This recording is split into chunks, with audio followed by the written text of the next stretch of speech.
Hey, we are live once more with Crow Inquisitors, and it is time for some magical weirdness and some tense confrontations. It'll be good. It'll be good. Connor, would you center your camera a little bit for me? No. It's kind of off to the side there a little bit. Thanks.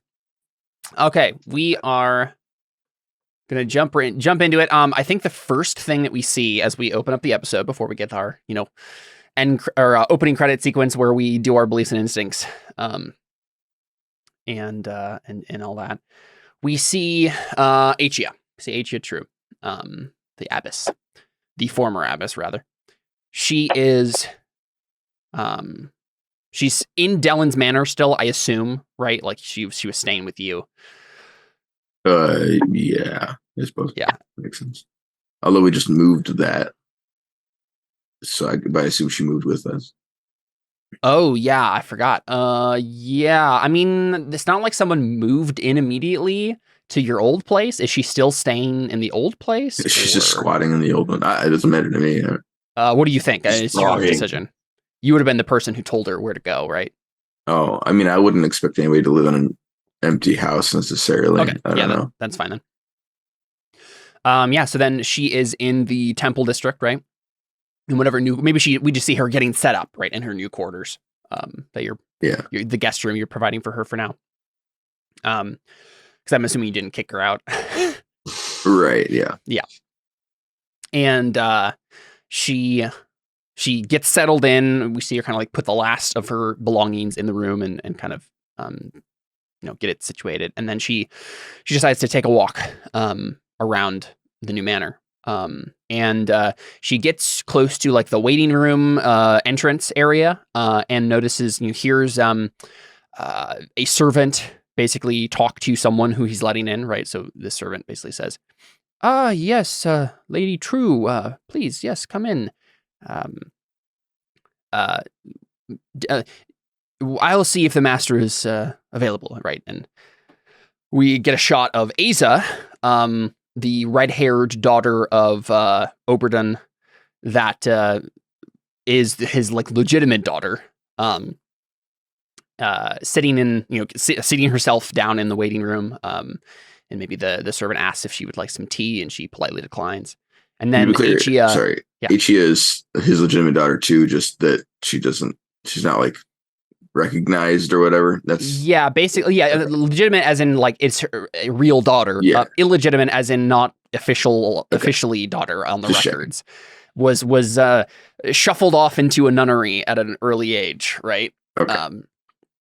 Yep. Sorry. And so we see Achia like glance over, and like she knows at this point, right? Like this is her sister. And I think we they meet eyes, and then Averio comes over because he's kind of in charge of your security at your place right now. And they have a brief exchange. I don't think we hear. It's just Achia, like kind of staring at Aza. We just kind of get the soundtrack kind of goes muted and soft as she's like staring. And Averio has this quick exchange with her, checks her over, makes sure she's like, do you have any hidden weapons? That sort of thing, right? And just make sure like, are you like, what do you need to see Dellon for, sort of a thing? And it seems innocent enough. And so, or I think actually she's here to see. I think we hear her say, I'm going to ask Dellon where Alfons is. I've been trying to find him. Basically, I assumed he might know. And Averio says, I don't know if he knows that, but I'll let him know that you're looking for him. And Aza sits down, and Achia, we just see Achia walk over to Aza, and Aza opens her like kind of quirks her head, like Achia seems familiar. And then we cut the scene there. We know they're going to have some sort of conversation, but we don't see it on screen. And then let's figure out what we're going to start with. I think we should start with Dellon, one way or the other. Dellon has a bunch of stuff going on, and some of it, and I think whatever you decide to do first will probably be Cantarius shows up and helps you with it, right? Because Cantarius has a belief about owing Dellon a favor and wanting to repay that. So I'm assuming the kind of order of operations is going to be Cantarius shows up at some point, right? And is like, hey, I need help with Alfons with his weird magical thing, but I also want to help, you, if you're in the middle of something, I'll help you with what you're doing because I owe you a favor. And because Dellon, this is the thing, Dellon has like a bunch of stuff going on right now that he needs to attend to. And if he doesn't, there'll be fronts happening in the background moving forward into worse and worse places.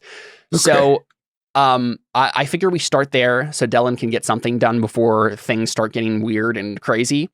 Sure, yeah. Because Theo has like stuff that he's going to do building up to his confrontation with Cantarius here. But actually, beliefs and instincts. Let's do that first. That'll tell us what's actually going on. So let's start with you, Cantarius. What does Cantarius want to do today? That is a great question. Well, one of the things he wants to do is help Dellon. Mm-hmm. And it's less that he's like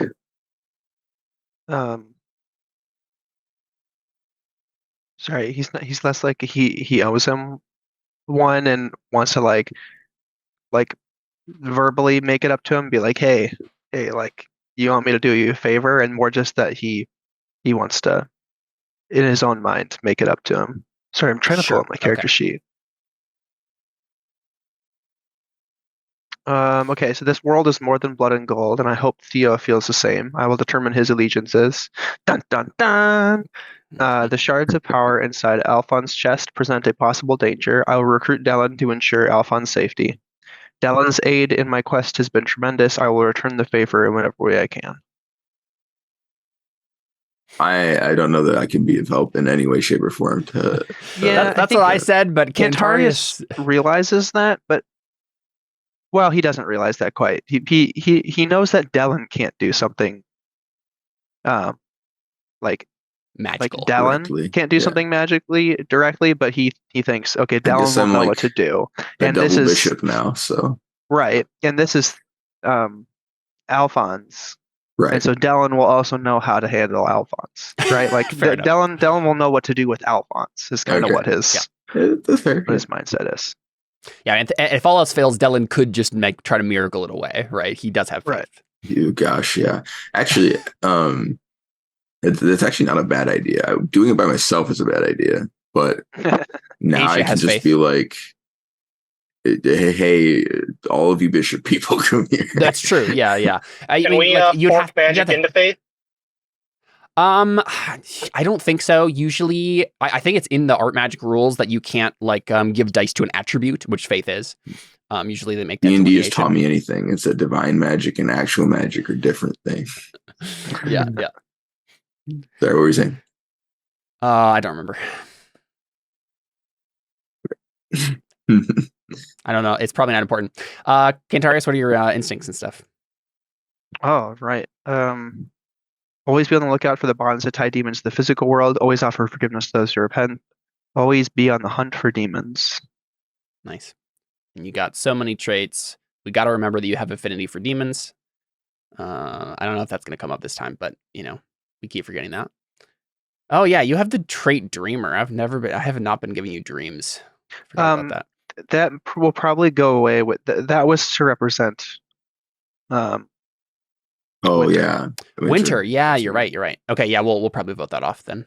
We have the chance to. Let's see, you have lots of call-ons. Yeah, one of these call-ons is coming up today, I'm sure. Based on what happens. All right, Dellon.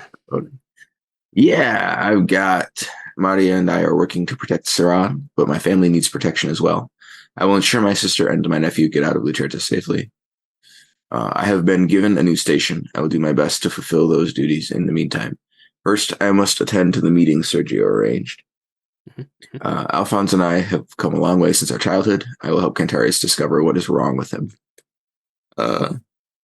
Which feels like it could mean a lot of things. On my blade of my life, I shall hold the enemies of God at bay. The Holy Knighthood must remain strong, so I will ensure that their new commander has what he needs to succeed. Cool. We can probably actually just do beliefs today. Oh, sure, yeah. I think people. My instincts are to kill things for a and while. be offended on God's account. So there we go. I think we need to move things along anyway. Let's see. Alfons is Jared's not at a computer right now, so I'll read off these for him. Alphonse's beliefs are: Sergio is powerful and dangerous, and there is no way he isn't aware of my activities. I will survive whatever he throws at me next. My plans require power. I will discover if I can still use the orb for my purposes. I saw Theo join the enemy and need to know if he can be trusted. I will discover what his motivations are. So yeah, they'll be both Cantarius and Alfons wants to know what's up with you, and hopefully they'll get the chance before you just attack someone. Wasn't him joining the enemy like the plan? No, that's part of the weird thing about it is like maybe there could have been a plan at some point about that, but like Antonius was the one doing the infiltration on the guild side of things, and then Theo randomly decided out of like on an impulse to just join the cult in the middle of a meeting that they were secretly attending. So I don't know. It doesn't really seem that weird to me. No, it doesn't. That's why you're not sure. Yeah, exactly. It's understandable like, that Theo would do this. Is this the plan? Yeah, it seems like the plan, but I don't remember discussing this. Yeah, I don't know that would perturb Dellon at all. I mean, Cantarius at the very least definitely knows that. Like, I feel like Alfons hasn't seen Theo in a long time and doesn't know what to think about him. Right? Fair. Cantarius has been seeing him slide into darkness and might be wondering, okay, is there like, have you just finally snapped, Theo? Dellon and Theo had a punch out, so we're buddies. Yeah, so. you guys are fine. Yeah. Theo, what are your beliefs? Okay. I must transcend to godhood. Time to follow orders. There are no gods, only demons. I must test my faith to discover once and for all who this Kraos is. Asia haunts me, but I still care for her deeply. I will convince her that whatever happens next, I would never do anything to hurt her. Nice. And then, do I read the inactive one? No, yeah. So we put the I will prepare myself by sharpening my will, nerve, and faith part of that belief in the backlog here. And then instincts: never give up a chance at power. Always trust my friends and never heed danger. Yeah. I was listening back through an episode and I realized you have driven for your trident because it's based on your transcend to godhood belief. You're going to be able to get to use that call on if you're fighting Cantarius because that's part of that belief. So it's your path to godhood. Yeah. All right. So yeah, I think he's kind of like, okay, he's obviously like deeply influenced, but I think he's like, if I die, then it's like fate. If he succeeds, then it's like he feels like he has to do this. And if he just like fails, he's like, well, I'm going to try and kill you, whatever happens. Yeah. It's every trial by combat. God will favor the victor. And that must mean it was right. Exactly.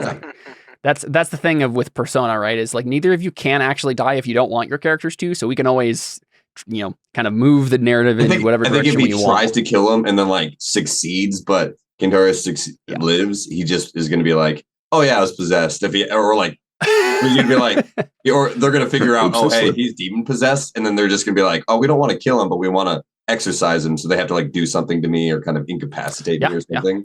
Whatever. So a little part of him that still has control. He's probably like, if he doesn't know that he's possessed, but he's just going to be like, oh yeah, I have to do. Like he's making it a bigger or less of a deal, or he's lowering it. He's kind of like, oh yeah, I just have to do this. I have to do this because if I'll blow my cover. Mm-hmm. But also he's like trying to kill him. So it's like, well, you're kind of at an ultimatum here. So. Yeah. Mm-hmm. And we will see what happens. Yeah. Okay, so where do we want to start? I was thinking Dellon. We could start with someone else if you want to. We're going to be jumping around as quickly as we can, pace wise. Try to keep things moving here. But I figure maybe we start with. You can do that too. We could. I was thinking we start with Dellon doing one of his like separate beliefs, one of his bishop related things, right? Yeah. Like being a bishop. I was thinking if Cantarius wanted to tag along for something, he could come to the meeting with Faustus, since that seems like something he'd be useful in, considering. Yeah. So, yeah, I mean, I also have a belief about helping him with Alfons. So, but that kind of already is. Yeah.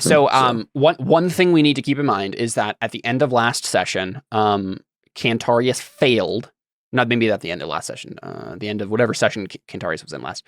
Cantarius failed to he failed his steel test after he had failed magic to figure out what was wrong with Alfons. And the way that his like steel thing works is if it doesn't matter if he pauses, he has to miss something in a narrative beat. And we were like, Cantarius is going to not look at what's going on with Alfons until it's probably a little bit too late. Right? Like there's something is going to happen with Alfons before Cantarius actually has a chance to sit down and really dig into it further. So whatever, even if Cantarius shows up to Dellon right now and says, like, we need to figure out what's going on with Alfons, it's not narratively possible for you guys to just immediately go to Alfons and start figuring stuff out. Something else is going to happen first, right? We're going to, so I think it makes sense if Dellon's like, I'm in the middle of this thing, you can come if you want, but like, then we can go check out Alfons, sort of a thing. Sure. That sounds good. Okay.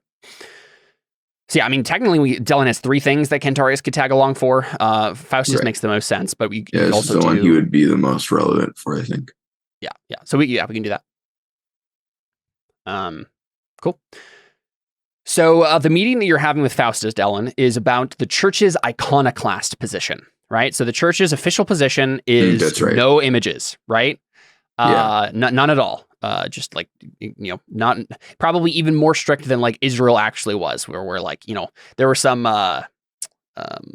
cherubim you could carve on the Ark of the Covenant, but you're probably like not even okay with that, right? Like the church's official position is you're not allowed to make images that could in any way ever conceivably be worshipped, right? Right. Yeah. Even if you're not going to use them for that, like just don't do it, right? So the guilds of Lucerta are a little bit less well off than other guilds and other cities might be, because a large portion of revenue that might come from doing anything like that is just off the table for them, right? It has to be like underground stuff that happens, if anything. And so Faustus, as the official guild leader of Lucerta, because like he's coming here not as the cult leader, he's literally the leader of all the guilds. Yeah. So he's meeting with exactly. He's meeting with the bishop of the city, which is now you. To ask the church to be like, what are the exact details of this? Like, what can we do? What can't we do? Is there something in the doctrine that like we're not reading correctly? Like he's trying to advocate for his people, basically. Yeah, it says here that it's fine as long as I get paid a lot of money. I think that's the way. Yeah, I'm doing this right? That's how you politic. Yeah, okay. Sure. Yeah. Lobbyists. So I assume that maybe Cantarius is going to be kind of in the background here, going to do some aura reading on Faustus to learn some things. Is that the plan? And this is because I went to Dellon and Dellon was like, well, I'm doing this thing, so you could tag along. Yeah. I think the plan was like, you were like, hey, we need help with Alfons. And I'm like, yeah, this is, I can't move this scheduling around, so I'll help you if you might as well just tag along, and then I'll come with you to help Alfons afterwards. Okay. And that conversation happened in person. Yeah, I assume so, as long as you're fine with it. Not with me? No. Okay. So Alfons went off to, Alfons has his things that he does. He goes off and, I mean, at the very least, you guys slept at least, right? Like, you guys went to bed that night and like woke up in the morning, and maybe you just woke up at Cantarius and Alfons was like gone from his room, right? So okay, that's fine. I know what Alfons is up to. If it needs to come down to it, he could also just be doing, he has plans and things anyway. So the official church doctrine is like the gods, right? And Dellon believes in the one true God, right? What power does he have to enforce that? Bishopry. Yeah, because like obviously his personal beliefs sort of diverge to some extent. Yeah, it's already come into play a little. It really will depend. It depends on what Dellon actually thinks about this. He can make up. I could see it several ways. Like he could just be like, it doesn't matter because you're not actually making images of the great God. Just don't do that. Or he could be like super hardcore about it because he's like, yeah, that's actually one of the things I do believe. That's already came into play where with my nephew, where I was like, this is wrong, but the doctrine that I enforce says it's not. So. Or at least it could not be wrong. I'm not sure yet. Right. Like I'm not allowed to do something about it either way because the seat that I'm in doesn't say it's wrong. Right. So it's like your religious. Dellon is being Dellon is kind of being tied by politics right now with in some ways. I feel like I need a deeds point for this. I'm holding back. Character break. Not kidding. It could lead to a deeds point, certainly. Yeah. But yeah, cool. I doubt that will happen. But so yeah, is the idea that Cantarius? I assume Cantarius is not just like at your right hand, Dellon. No, probably not. So you're just like in like a side room or something, like he probably hidden. is. And yeah, focusing on aura reading is probably what he's doing. He's probably probably in a side room with the door. I mean, he like can cracked be open. there if you want. Dellon doesn't care. Yeah, I don't know if you want to be. Cantarius doesn't like, really want to. I don't know if he wants Faustus to just be face to face with them, right? Well, right. Yeah, that's my point. Like, if he wants to be there, he can be. If he doesn't specifically because he's worried about that, then okay. Well, more just that he also just wouldn't, like, even if Faustus wasn't in the room, he probably wouldn't. The church makes him really uncomfortable. Sure. Well, this would be good for you. It's a learning opportunity. Yeah. Yeah, so you see like Cantarius, like, with at the door cracked open, staring out at Faustus as he walks up. Yeah. I definitely gave you a hard time for that. Oh, I know. Before you got here. Yeah. Wait, what?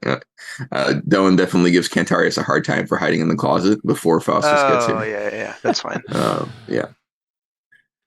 Yeah, so I think we see Faustus walk into this whatever meeting chamber. This is probably in your I don't know. You tell me, Dellon. Where do you meet with people?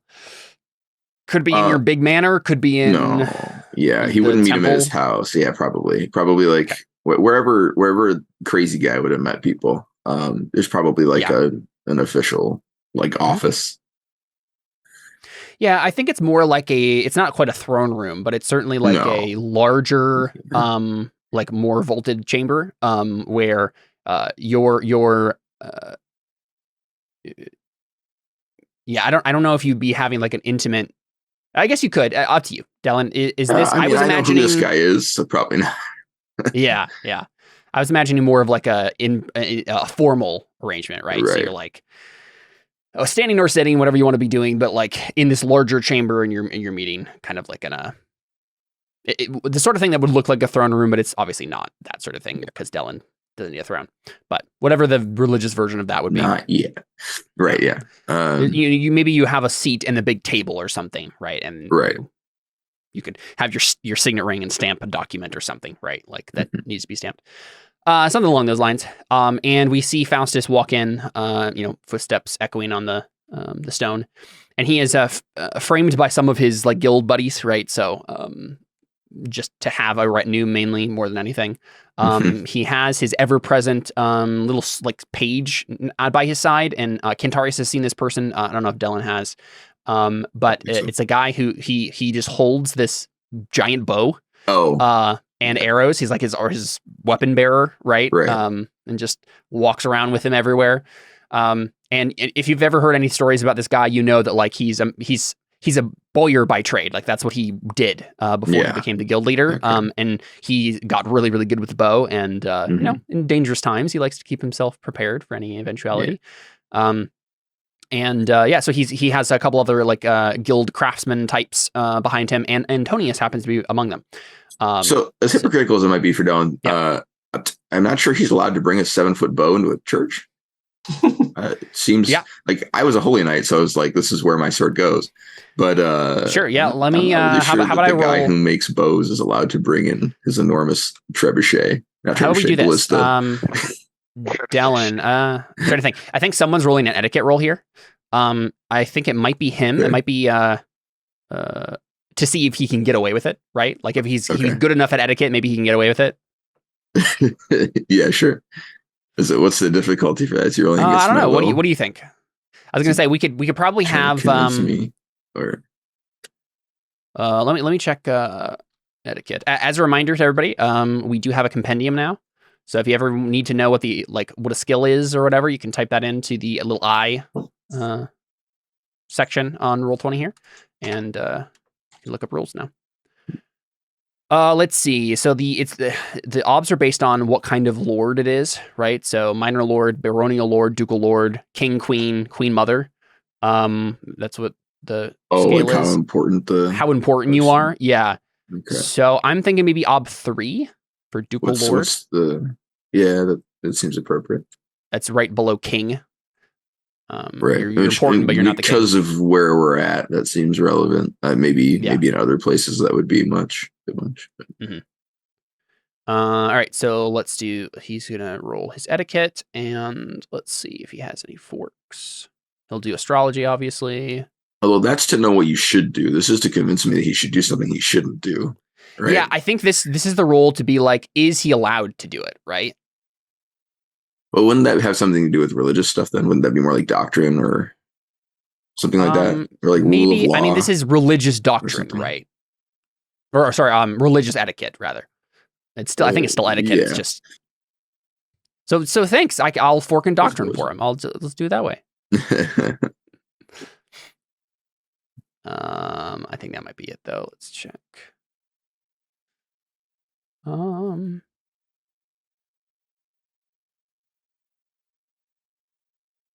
Yeah, I think that's it. So he'll just roll that. Yeah, he failed. So. Oh, okay. That was actually a really bad roll. Yeah. 6 dice. Yeah, so that makes sense, right? You're not allowed to bring a 7-foot bow into this. So chamber. our archenemy is weaponless in a room alone with the god of swords. Yes. And the person who can exercise him. Well, I don't think physical weapons. Being a powerful demon needs a weapon. Yeah. I was gonna say. Yeah, I'm sure he'll be fine without it. Yeah, he'll be fine. But I mean, technically, I can't get any stronger. I have 10 sword, and I'd have to get one of my forks to 7 for it to matter. So we might as well do it now. I don't think Dellon would, though. Even though no. They're just like, yes. Yeah. And everyone's like, what are you doing, Dellon?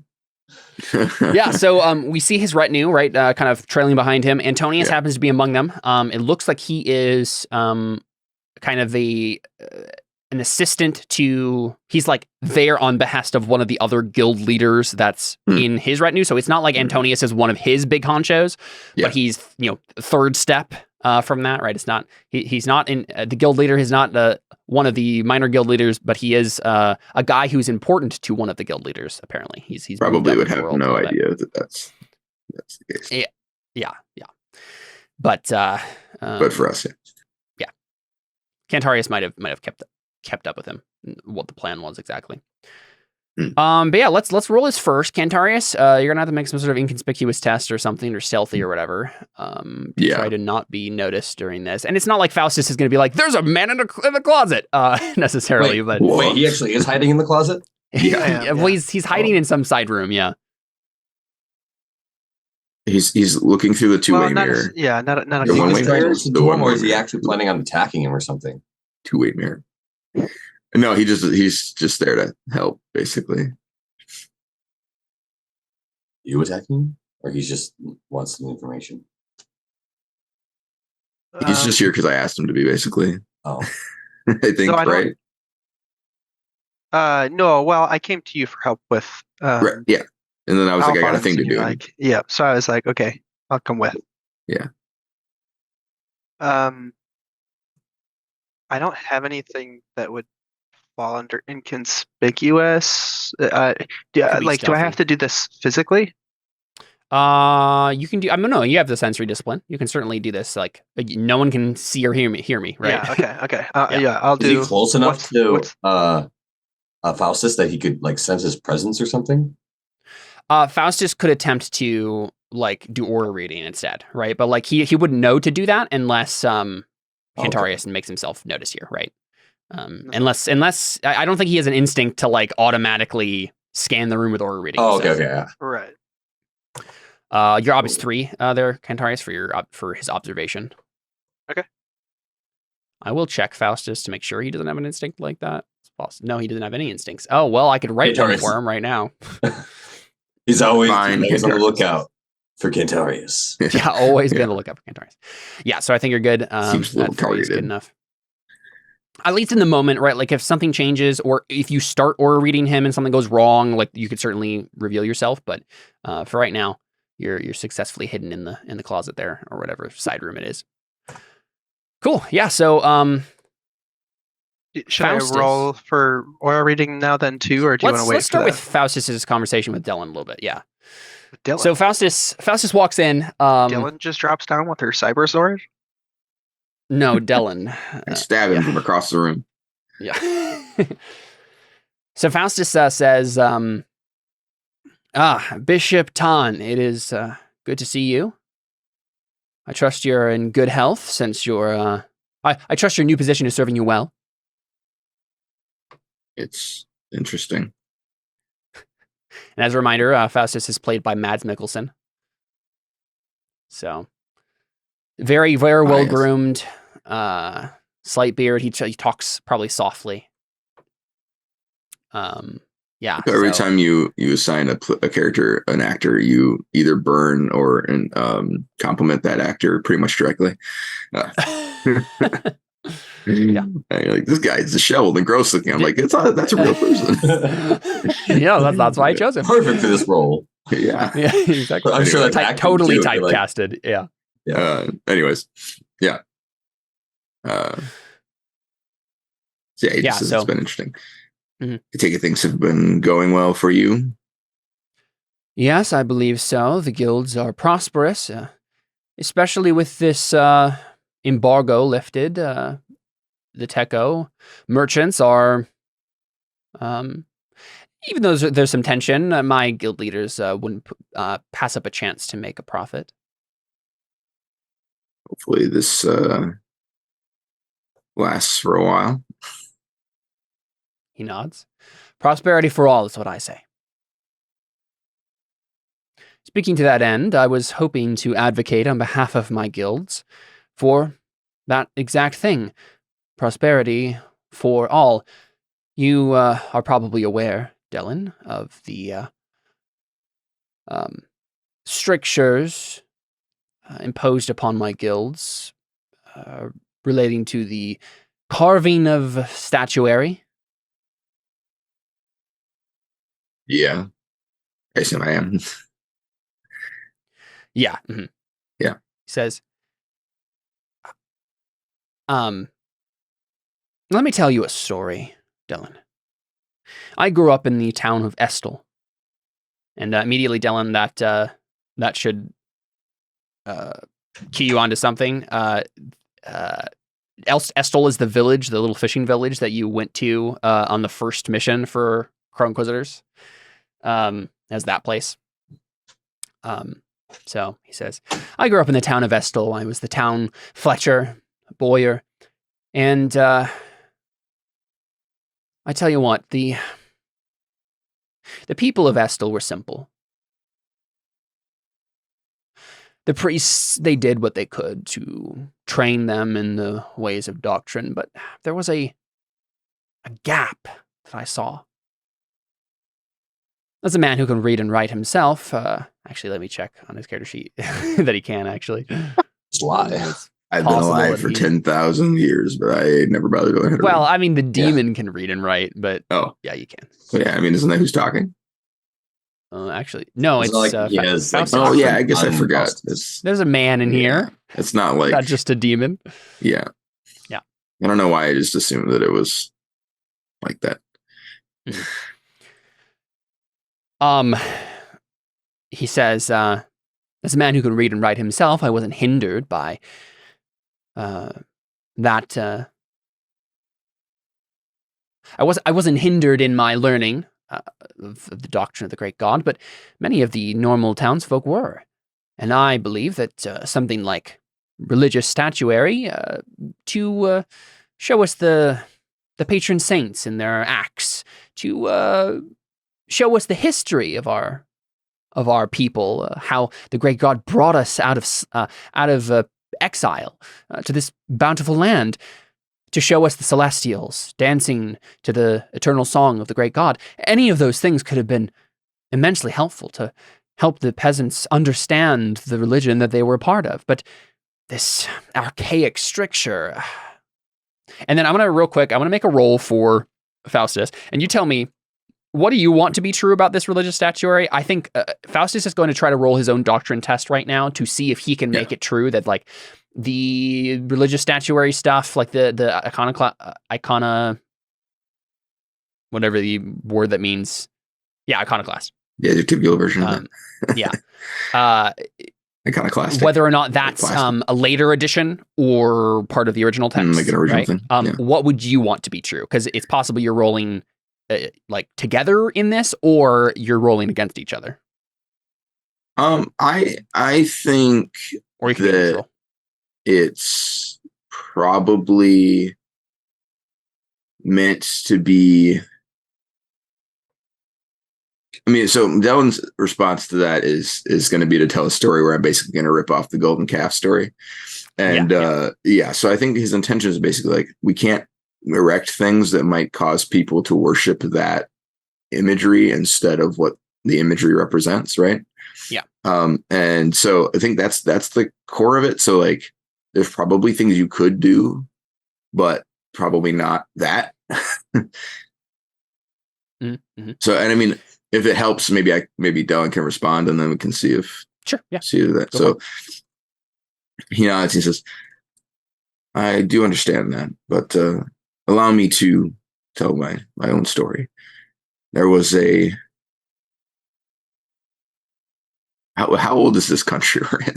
Does this have to be because this religion is only in around this country, 300 right? years? Yeah, mm-hmm, exactly. Right.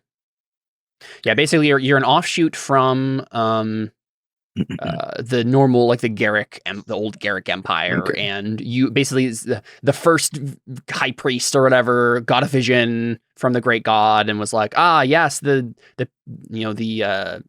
Garrick pantheon they aren't real gods, they're just patron saints, and so on and so forth. Right. So he says there was a hamlet on the outskirts of our territory. This was quite some time ago. And there was a war with a neighbor. I don't know who our neighbors are. Probably war with the Nazrene, right? The desert tribes. Sure. Yeah. We were embroiled in one of our conflicts with the Nazrene, and the borders moved. This hamlet was directly assaulted by the Nazarenes. Nazarenes. The Nazrene would be the plural Nazarene. For it. Okay. I think it's the plural and the singular, actually. Yeah. But they were cut off from the Garrick, from us as a whole. And when eventually we moved the lines back, pushed the Nazarenes out of our territory, and that hamlet was recovered, it was nearly a year later. Fortunately, the Nazarene hadn't bothered to. There wasn't really anything there for them to benefit from. But when we returned, what we found was exactly as you say, statuary imagery. In the absence of teaching and guidance, they had elected to create their own imagery, maybe innocently at first.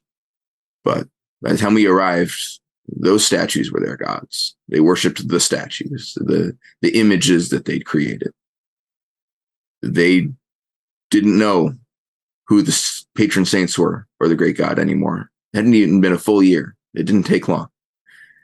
And that's why these are restricted, because it's very easy, especially, as you say, for people who are perhaps not as eloquently led as they ought to be, to misunderstand and to worship the thing that the god has created rather than the god that created it, rather than the one who formed the stone, or even to worship the person who created the statue. There are a lot of layers in between the master and his creation. And we need to be sure, considering how long people might go without a proper instruction, how disconnected things are, that they are not tempted to misunderstand.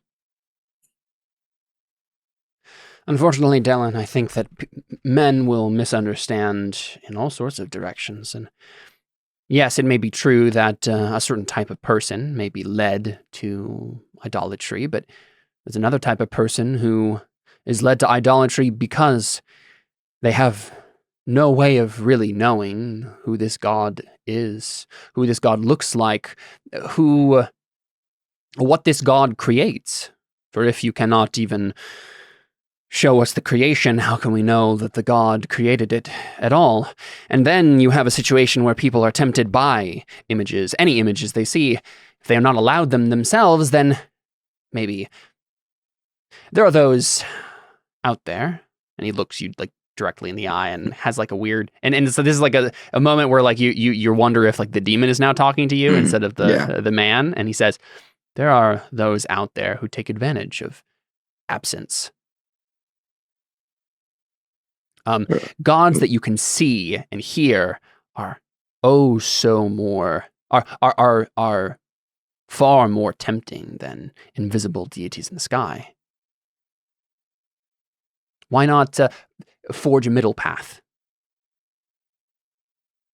If they are tempted by the lack of imagery, then that is a failing of their teachers. And while filling one hole in the ground may not make the ground level, at least fewer people will fall into it.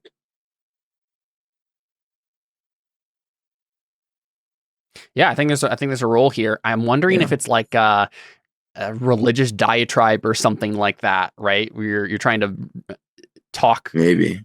Yeah, because like it could just be a doctrine role, right? Like we're a opposed doctrine role who wants their thing to be true.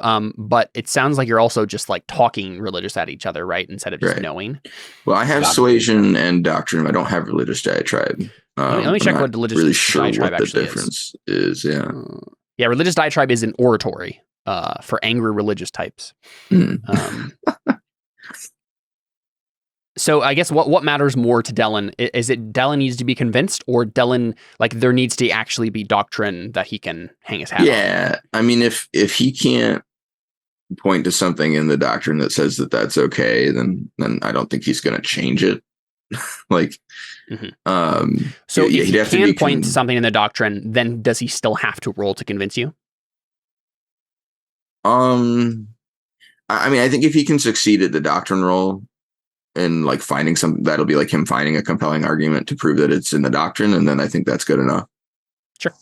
Well, let's do this then. Let's have you guys make opposing doctrine tests, because otherwise Dellon is just kind of being doctrined at.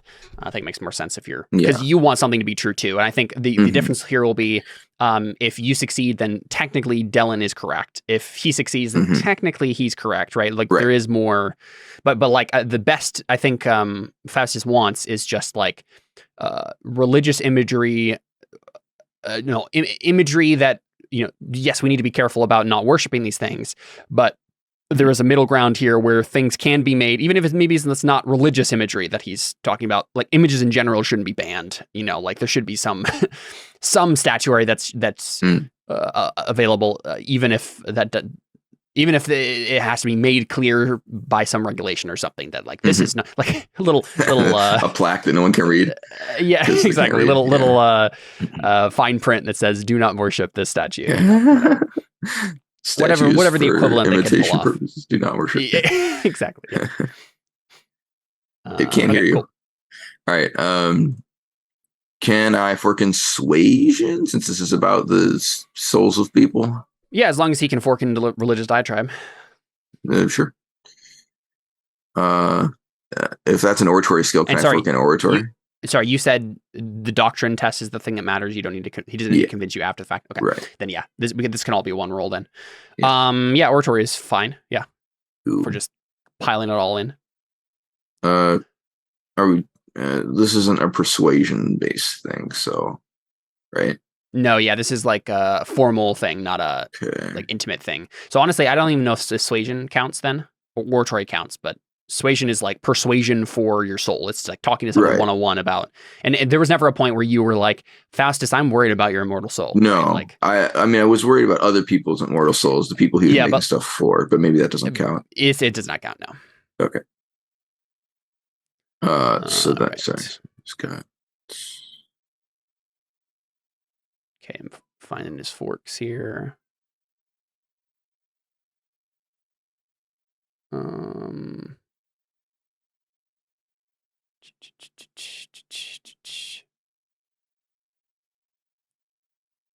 Let's see. He's got quite a few skills going for him.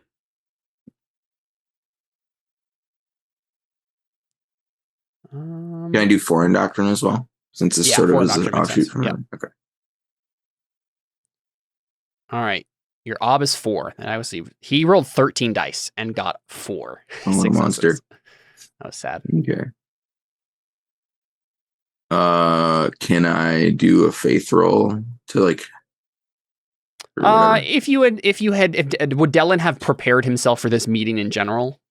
Well, probably because I know who it is. Yeah. I was gonna say, I think that makes sense as long as we can like narratively establish that that's what happened. Except that Dellon can't pray in the middle of the meeting, though. No, I don't know if. Well, I mean, I think I could make an argument for why he would, but I don't think he did, so it's fine. But I think if he was gonna pray, it'd probably have been about like. I don't know if it would have been about the meeting itself. I don't know if he cares that much. I think he would have been more concerned with if something went wrong. Yeah. So maybe we'll leave that for in case this escalates, which I'm sure it won't. Sure. I don't think he's that dumb, but okay. No. So he doesn't even have his bow, so right, yeah. If he did have his bow, maybe he would just try to take a shot at your face. But yeah, maybe. Here we go. Hey, I did it. I guess we tied. Nice. Yeah, I mean, I think dude, he didn't even get a 6. What on earth? Yeah, I know. It was a pretty bad roll. I mean, if it matters, I'll spend a fate and fail flip for you.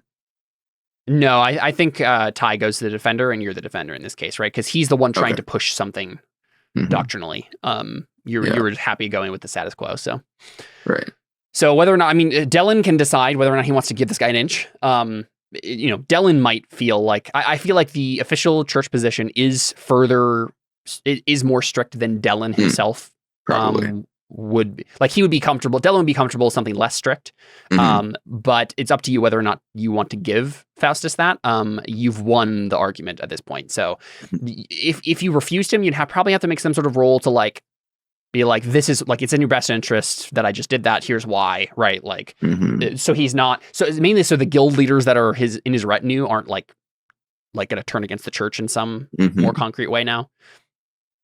Yeah, I'm trying to think of something that I could get from him that would be beneficial if in exchange for a compromise, but I'm trying to think.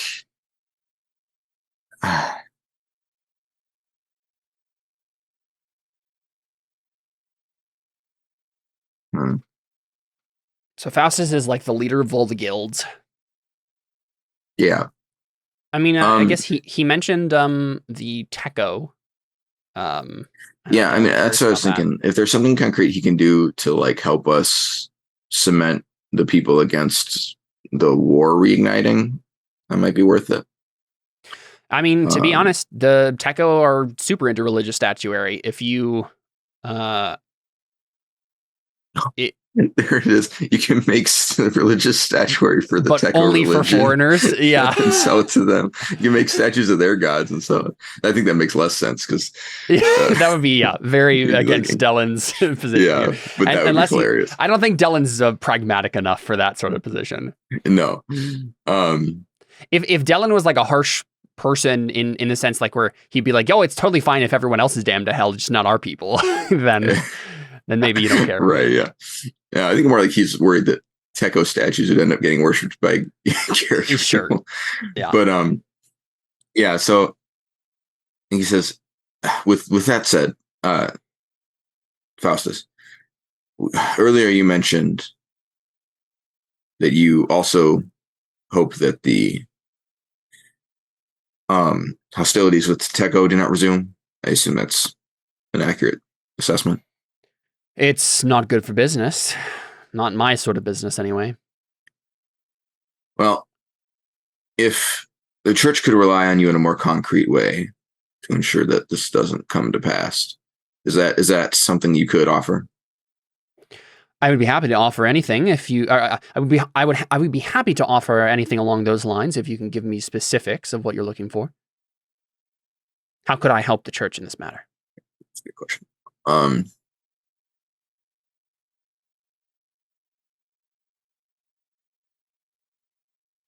Your people are the spinal cord spinal column of this city. Every person here interacts with them in some way. They all need them, which means that I suspect their opinion holds a lot of sway. You could say so. If you can encourage your people to spread discontent about the concept of returning to war in a concrete way, maybe I guess I don't know if there's a provable way necessarily, but then, well, there may be some creative ways to circumnavigate the concerns I have with the statuary. Or not the statuary specifically, but the products. I imagine you said that exactly as David just said that. Very slow, gritting your teeth slightly. Sure, yeah, no, that makes sense. Do you want to make a persuasion test? I think that's what that is. Sure. And I guess the actual difference he wants to make here is basically he's going to be like, you can make stuff that's temporary, stuff like that, the prayers that you burn in a fire, or like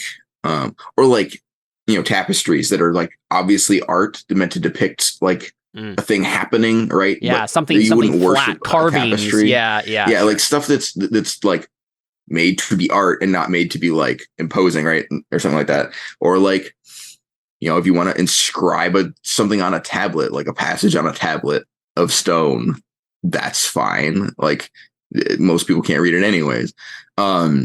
Like things that just point to doctrine is fine. Things that are temporary that you couldn't worship because they're meant to be destroyed in like a ritualistic manner. So he would maybe like suggest like stained glass, right? Stained glass depictions, because that's pretty close. You can get exactly what he wants from that, which is like peasants understanding religious stories, but it's not as clearly something you can worship as a statue would be. I mean, you'd have to be pretty far to be like, I'm going to go worship at my window now. Exactly. Whereas if you're going to a statue that's 20 feet tall of this being, right, that's different. Yep. Sure. So I think that's his a test you can make. Cool. Your ob is 8. Because I mean, this is the thing he wants to be true, right? Like, am I really? I was going to say, I usually you don't decrease the ob, what's the base ob, but I will give you advantage dice. I'll give you 2 advantage dice, one for each of those. Like he failed the etiquette, and that was probably like in general the etiquette of the room too, right? And then you won the doctrine as well. Okay, so I probably won't succeed at this then, but. Well, if you can find some forks. I mean, there's plenty of stuff that you were talking about that could be forked in. Yeah. Well, I only have 4 dice in persuasion, unfortunately. But well, you have 3 persona. Well, that's not a whole lot. No. I have oratory. So that helps. We're in a room. Yeah, oratory's fine. People around. I think ugly truth is fine, right? Like the larger thing you've been talking about is like, no, listen, this is what people will do if we do this, right? But like, here's a version of it that won't be that. That's true. All right, sweet. And for indoctrine, I assume indoctrine. Yeah, for indoctrine is fine. Yep, indoctrine.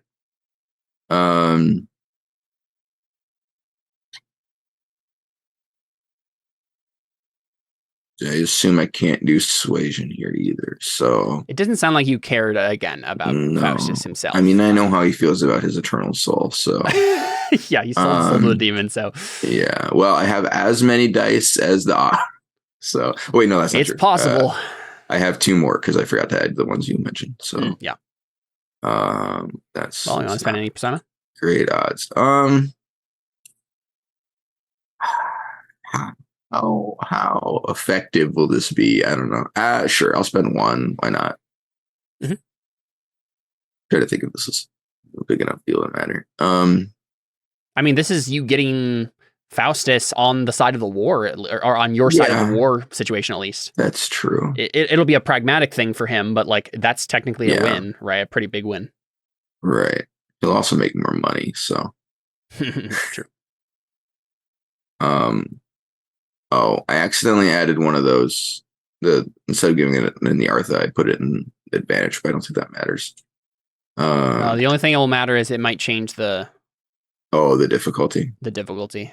Oh, it was routine anyways. Yeah, I suppose. Oh, I did get a 6. I could try and win 2 coin flips because I'm so good at that. Yeah, why not? It's not like I have only forfeit or anything. Yeah, it would have been a difficult if you hadn't put that. Oh, really? Yeah. Oh, I don't need a difficult anyways. I actually need a routine more than or a challenging. Well, let me check. Let me roll that again just to check. Then make absolutely sure. I'm almost positive though. I mean, I would have had 6, 1, 8. Yeah, it's difficult. So yeah, okay. That was a pretty good roll too. More 6s in that one. I almost want that roll. I'm just kidding. All right, here we go. Fail some. So you can spend 2 fate. Yeah. 1. Yeah. Spend 2. Okay. Remaining up. It's a miracle. You did it. It's a Christmas miracle. It can happen. Yeah, that is not usually what happens with David's rolls. No, I did get a 1 on one of them. With any of our rolls. Yeah. Except for Jared's. Actually, except for Jared's. Jared's never has to spend fate to succeed. That's why he has so much fate. It's because he has to spend it on it. No, I'm kidding. Yeah. All right, cool. Cool. Yeah, no, Is that a 7? No. No, so I rolled that again. I rolled that second one again. That's just to see, because he put Artha in the wrong slot. I just wanted to see what difficulty it would actually be. So his actual roll was that 6 versus 8. All right, cool. Yeah, so Faustus nods slowly and he says, I believe we can come to some accommodation there, Dellon. I thank you for being so reasonable. I should say the same. I hope, but I won't because I hate you. But I hope to hear of, I guess positive things in regards to the war effort here, or I guess the anti-war effort. Mm-hmm. Sure. All right, Cantarius, what have you been doing? We're reading to find out what, right? Like. You found out he was possessed the first time. The second time you looked up something. I think you were trying to find out more about Targoth, the demon, right? And you found out some things about Targoth. What did you do when you went to the meeting? I know you did oral reading again, I think, right? I think you might have done the possessed thing again, or something like that. I can't remember what I did. Because I remember that whatever you did, it also flagged Antonius' amulet, his little mirror thing that he had. I was looking to see if he had any magical artifacts around him and what he was bound to. Yeah, but I don't think I determined that, did I? Or I just determined that it was linked to Antonius's amulet, right? No, so he wasn't linked to Antonius's mirror thing. So I didn't figure it out then. You saw a bunch of bonds. I'm pretty sure we found out that it was the ring he was wearing. That's right. I remember that.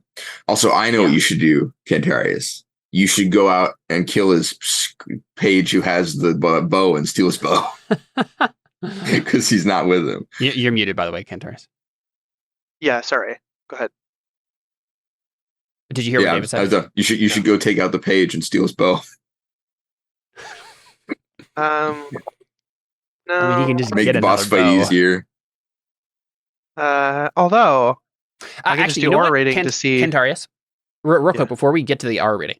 I should have made Dellon roll on this too, but I want you to make a test here, probably just a perception test, to put something together about what about Faustus based on what he was talking to Dellon about. Let me take a look and see if you have any skills that might make more sense. Caleb, would there have to be any sort of, I guess it probably wouldn't be a steel test, but they know he's a demon. So wouldn't they have to try and keep like composure about that and not like, I suspect. So it's sort of I have to pretend like I don't know that you're a demon. I mean, yeah, I don't know if probably has an aura of I was gonna say, I think Faustus and probably has an aura of mirrors. fear or something. Or a fear, that's what it's called, yeah. But even then, like, I don't think it matters that Faustus on Faustus's end, right? When you fail an Oh, aura, I meant David. I meant like David because they know, and so they're like, no, I know. What I mean, what what I mean is Faustus doesn't care if they know, right? Okay. Yeah, Like, he knows. I think he already knows. He probably knows Yeah. they know. Okay. Yeah. And this point, at least. also, if you fail an aura of fear, all you do is stagger or stutter. Like you fail a steal test for that amount of turns. So I would have just been like for like 2 seconds, and that would have been it. Actually, it says here, he has. I specifically did not give him anything like that because he wanted to be discreet. Oh, true. Right? He has obscure aura instead. So you can't test to read this character's aura or made a double obstacle penalty. Oh yeah, I forgot. That's funny. We figured this out last time that he had this trait, but I think I said that he gained it since Cantarius did the last on him. There you go. So yeah, I think he might be right, Cantarius. I think he maybe didn't find out what he had. I think Theo knows, but maybe Cantarius doesn't. I remember the ring came up.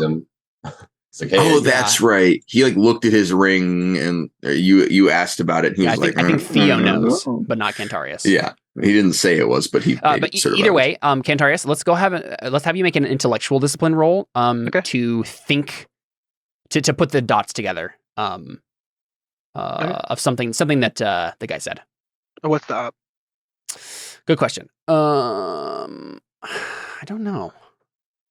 So this would be something about. 74.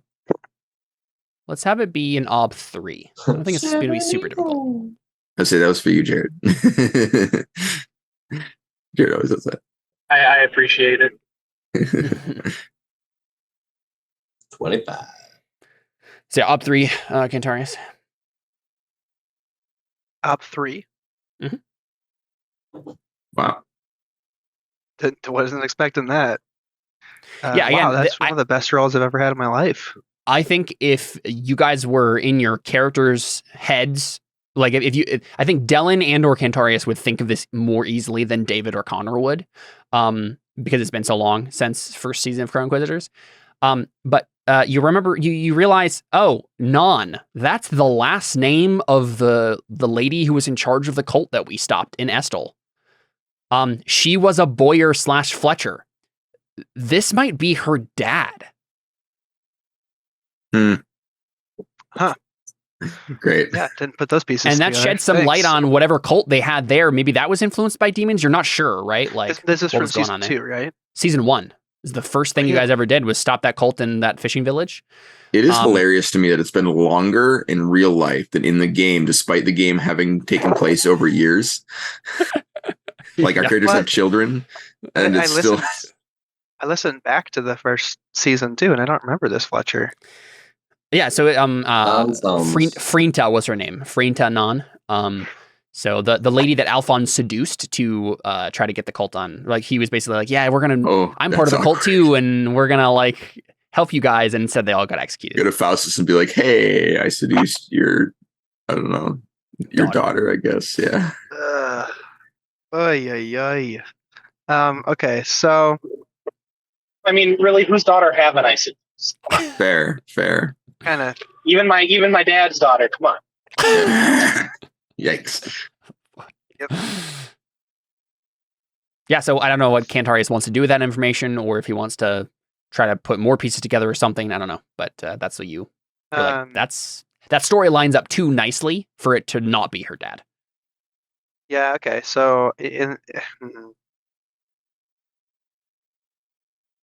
I'm now more suspicious about the bow, and I saw that whole thing happen, right? Yeah. And he doesn't have his bow on him right now. Yeah. So, can I still see the bow though, or can I say that I made a roll as they were taking the bow away? Well, I assume you didn't let that guy in, leave the room, right? I don't think you let him in. Yeah. Yeah, because I assume the like options were either we'll hold on to your bow or this guy can stand outside, and I assume he didn't want us to hold on to his bow. So I didn't see it happen then. Maybe not then. Yeah. It's probably something that just happened. I mean, you saw this before though, Cantarius. Like at the meeting, you saw this page that had the bow. But I guess he means that he doesn't know he's outside. I mean, he's not here. Yeah. Yeah. So I guess if you assumed that he I was don't know. with him, Cantarius is a smart man. He can make some connections if you wanted to. Okay, if you think I Yeah, can, that's fine. I think I'd like to like slip out, Sure. and make an aura reading on the bow. Okay. Yeah. That makes sense. make a brawling on the bow. Yeah, I'll Um, do that next. yeah, let's Okay. have you make another sensory discipline test against his observation, because like the situation is different. This is you actually like having to move. Is there not a different door? I mean, how would I have gotten in here That's during true. the There's probably a meeting? side room. Yeah, you're right. This isn't actually a closet. This is like a side room that Right. probably connects to other side rooms. It'd Yeah, that's also fine. be super weird if I was hiding in the closet. Yeah. I don't know why there would be a closet in this room. so- Right. Yeah. Okay. Yeah. So Well, you what is is the slip mod? out. house? You slip out, go to the entrance, and yeah, you Yep. see the page like standing at attention, right, with the bow slung across his shoulders, or Wait, one shoulder. you know. Never seen a page of a book stand at attention before. Strange. Never just like What is it? pulled it Can you straight up. describe what that looks like? I Never just, already like- described that it was a dude. Oh, it's a male page. Got it. Okay. Must be in Spanish then. I don't think page is a gendered word in English. That's pretty good. Got me good. You got me good, David. Okay, so Unless it's in intellectual the Spider-Man game, then it's gender neutral. All right, I'm done. Exactly. It's intellectual discipline. Yeah, if you're doing aura reading against it, what specific aura reading thing do you want to do? I want. Well, tell me what. Like, do you just want to know if it's magical, or know what it does if it's magical? I feel like we know what it does. It hurts a lot. So I want to know if it's bound to him, right? I mean, Sure. I mean, isn't that more important? Is it a Horcrux? Yeah. That's Yeah, an ob 4 basically. test. I'm gonna fork in sensory since I'm looking at it. Actually, I'm gonna make it ob 6 because Really? while it's no, actually, wait a second. Let me think about this. At least we know the I answer. have to even if you decide fail. if it's bound to him. Yeah. Okay. I'm gonna make it an ob 6 because it's not his aura, but it's technically connected to his aura, so it would have some obscurity still. I don't want to make the roll anymore.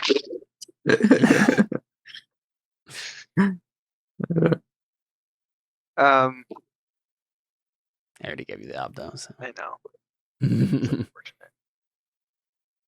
Okay, so I'm gonna fork in We'll compromise. We'll say ob 5. deal. Forking in sensory. I don't know what else. Like junk-wise, can I fork in junk-wise? Sure. Wait, what? Um, Is it a junk bow?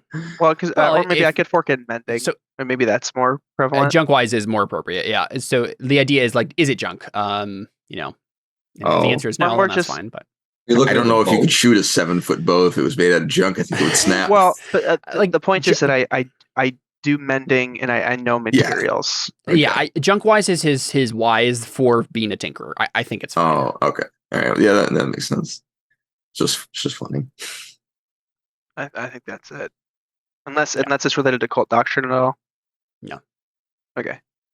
So. Oh wait, yeah, you have affinity for demons. Oh, yep. Good.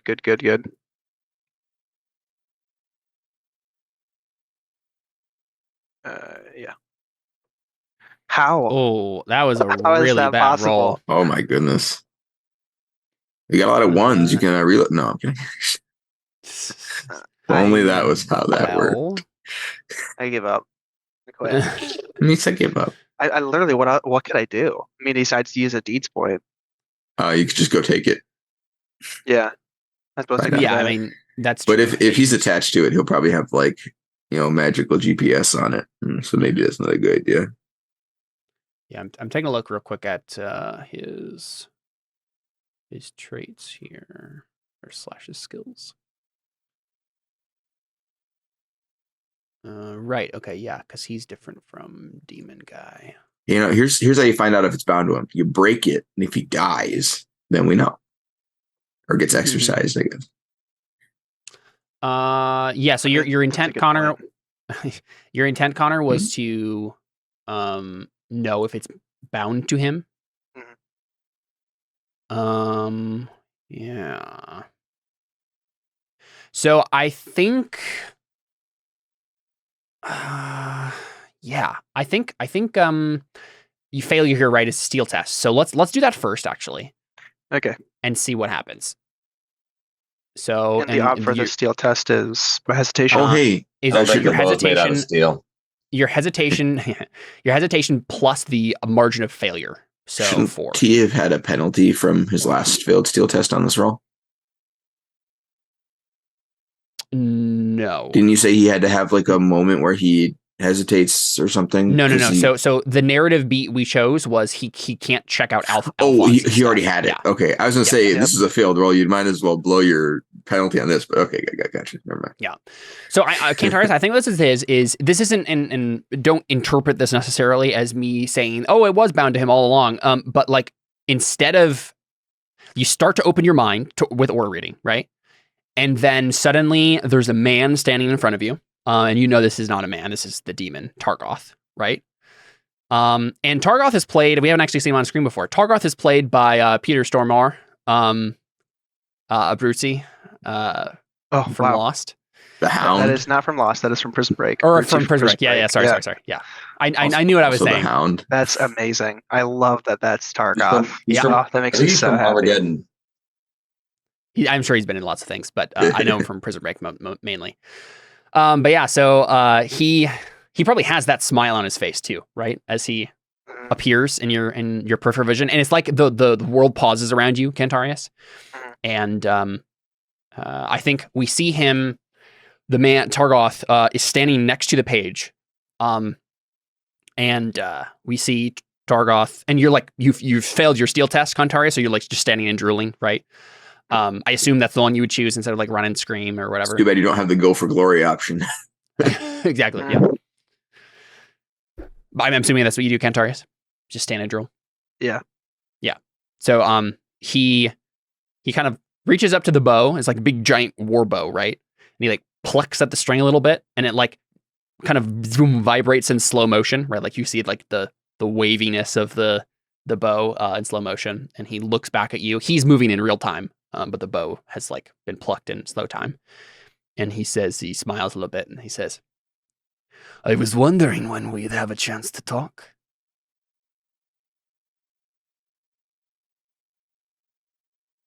Can I talk now, or am I still standing and drilling? Okay. Hello, Targoth. I didn't realize that we needed to chat. Well, I wanted to warn you about something. I wanted to warn you that if you keep touching these bonds, I will destroy you.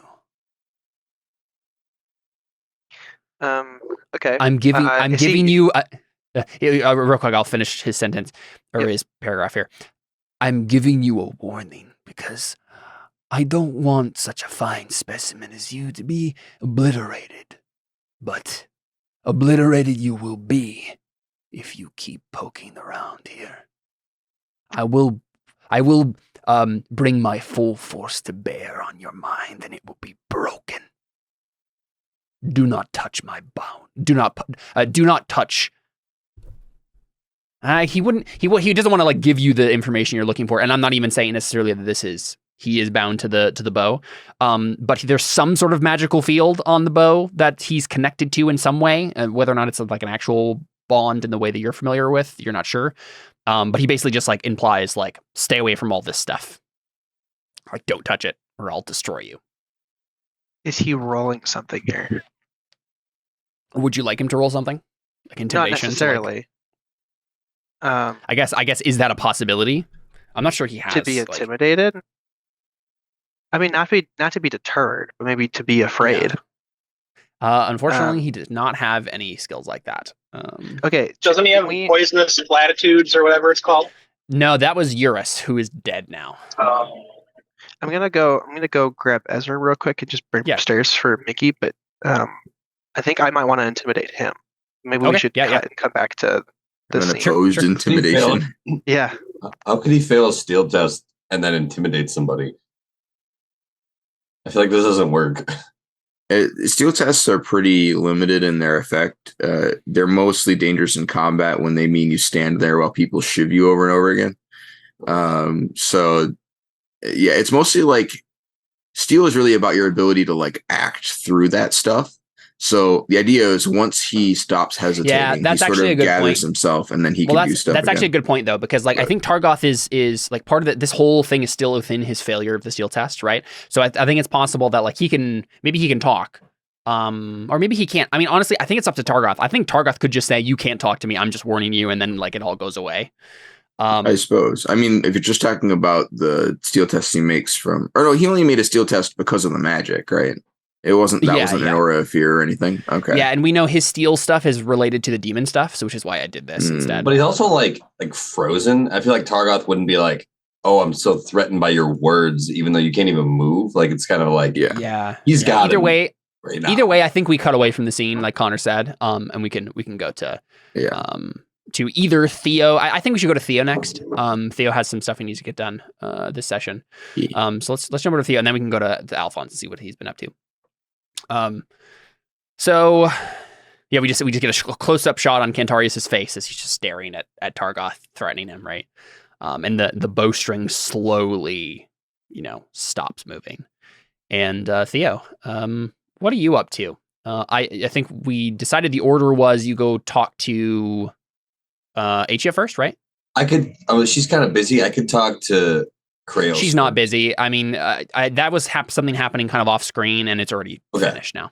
Yeah. Okay. Yeah, I'll go to Achia. Cool.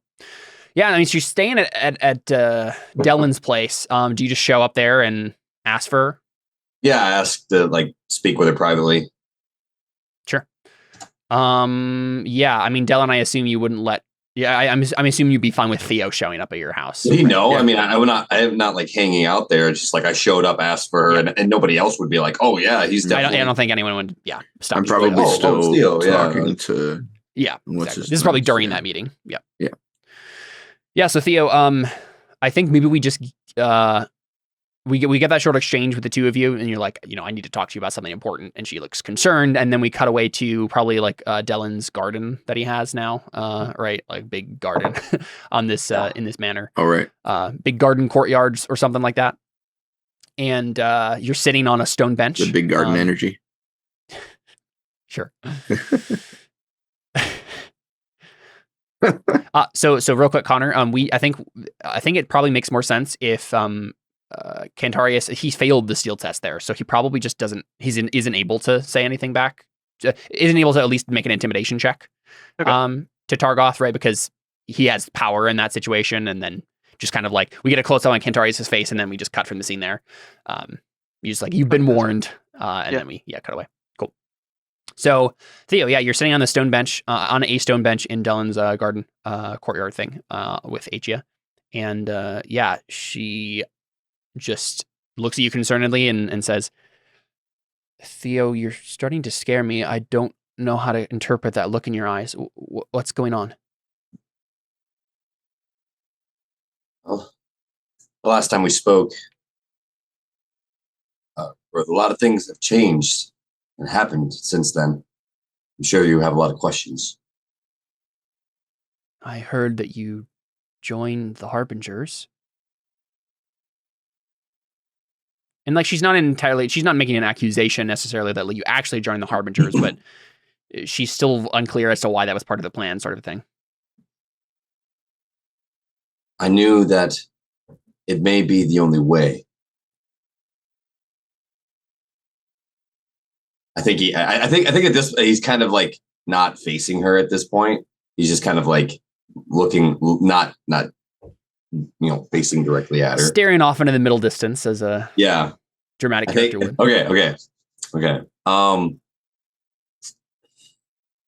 Can't make any rolls. I can't make any pre-rolls. You can make a faith in dead gods roll. I don't have to use deception or corruption, do I? No, you don't have to.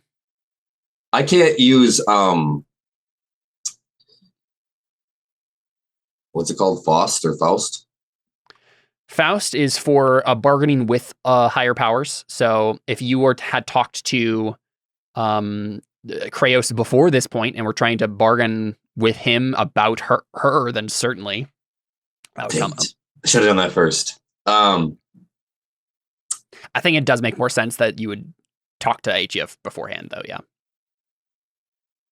you can still do it, right? Like you can talk to Kraos after this conversation and be like, okay, so I promised her nothing's bad's going to happen to her. Can you ensure that? Like, we're going to make a deal here, right? Like, HEF's life is spared. I just want the persona point. I certainly think it could come up today. I think he this is the moment he faces her, and maybe he doesn't try to seem like threatening. Like I think he kind of tries to seem like submissive in his, in mannerisms or whatever. Maybe like grab her hand and kind of like bow his head kind of thing. He says, "Ashii, I do not expect you to reciprocate, but I must speak my heart. You haunt me day and night. I can sit still no longer in silence. I am half agony, half hope. I'm now but a servant, if only to be close to you, only to be," and then he looks at her again, "out of reach of your love. But I swear," and then he gets down on his knee. Her eyes are widening slowly. He gets down on his knee and he's not proposing, but he gets down on his knee. He's like, "I swear, until by my dying breath, whether you abandon me," he pauses, "whether you betray me, I will never let harm come to you from this day forth. I know other priorities capture your attention, aiming to save the city, free souls from demon possession. But it's you, Ashii, who possesses me." Hey.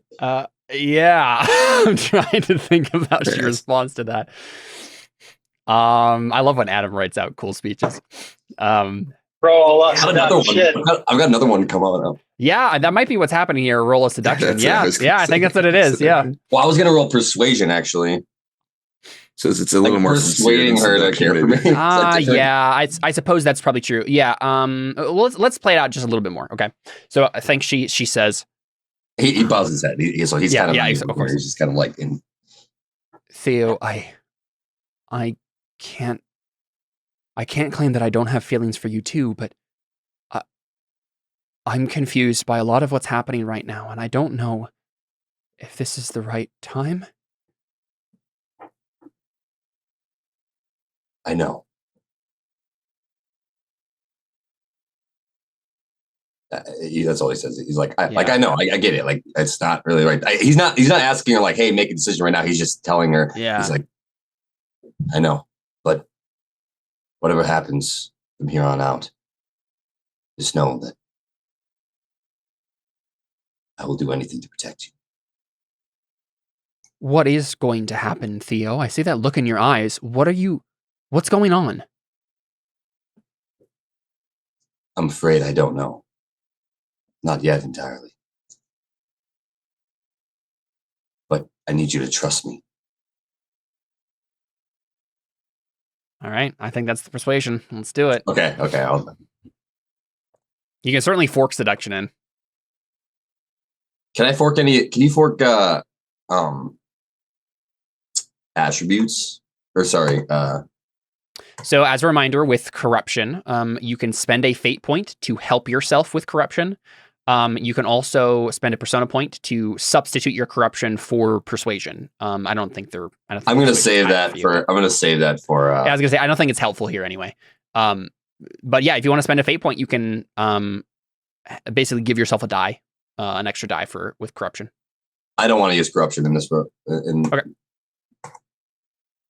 I was going to say, can I fork in like my traits? I don't think any of these come up here. Appreciation for beauty. Yeah, I mean that's going to give you a fate point at the end of the session, but okay. yeah, it's not giving. Okay, I'll just roll persuasion. I'm actually persuading her to believe me, to trust you, to like give you the benefit of the doubt if things go wrong in the future here, like trust that you have everything under control, all that jazz. Sure, yeah. So it's persuasion. You can definitely fork in seduction and soothing platitudes for everything you just said. Certainly. You can do noble wise. She's a noble. Platitudes? Yeah, he trained it over the time. Oh, okay. I was like, that doesn't seem like something Theo does very much. He had a bunch of like social skills are really easy to get with practice, so he just opened a bunch of them. Good idea. Good for forks. That's 3. You can fork in oratory. You certainly had like flowery speech down. And then I don't know if you heard me say, but you can do noble wise too, because she's a noble. Okay. Yeah. So 4 ugly truth. No, I'm just kidding. I can't even fork that in. I think that's it though.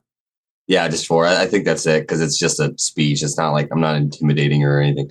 So did my influential discipline turn into the corruption, or is that not related? Oh yeah. Sorry, you can. I think. Trying to decide here. Yeah, influential discipline is now powered by your corruption, is what it is. So I'd be using corruption.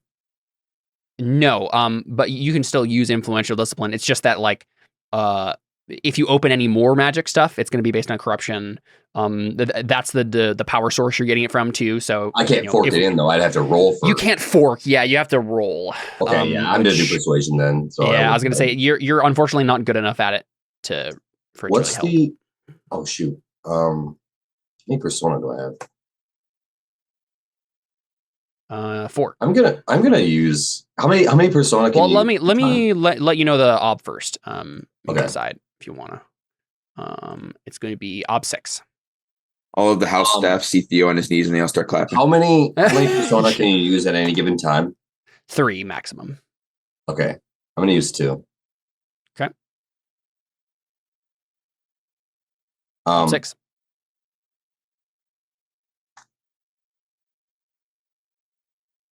Ooh.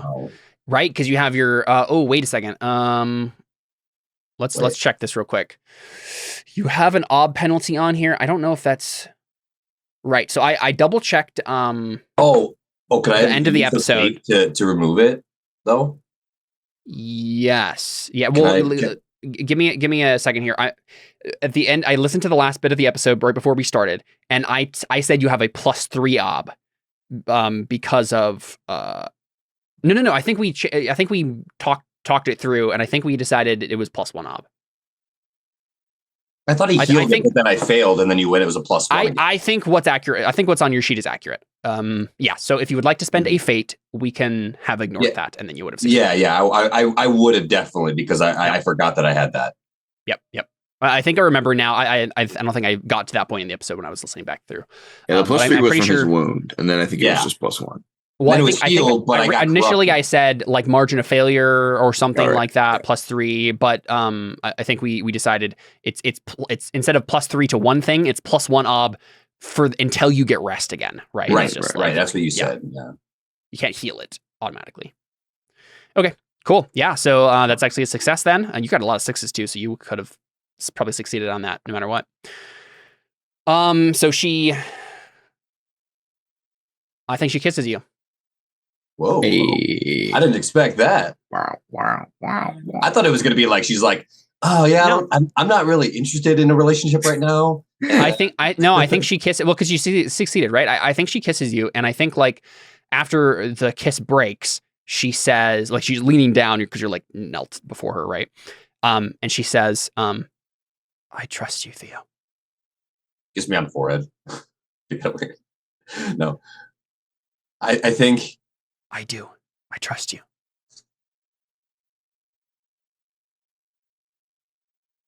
I don't know if he says anything. Yeah. Because it sounded like you weren't going to tell her more about what was happening. So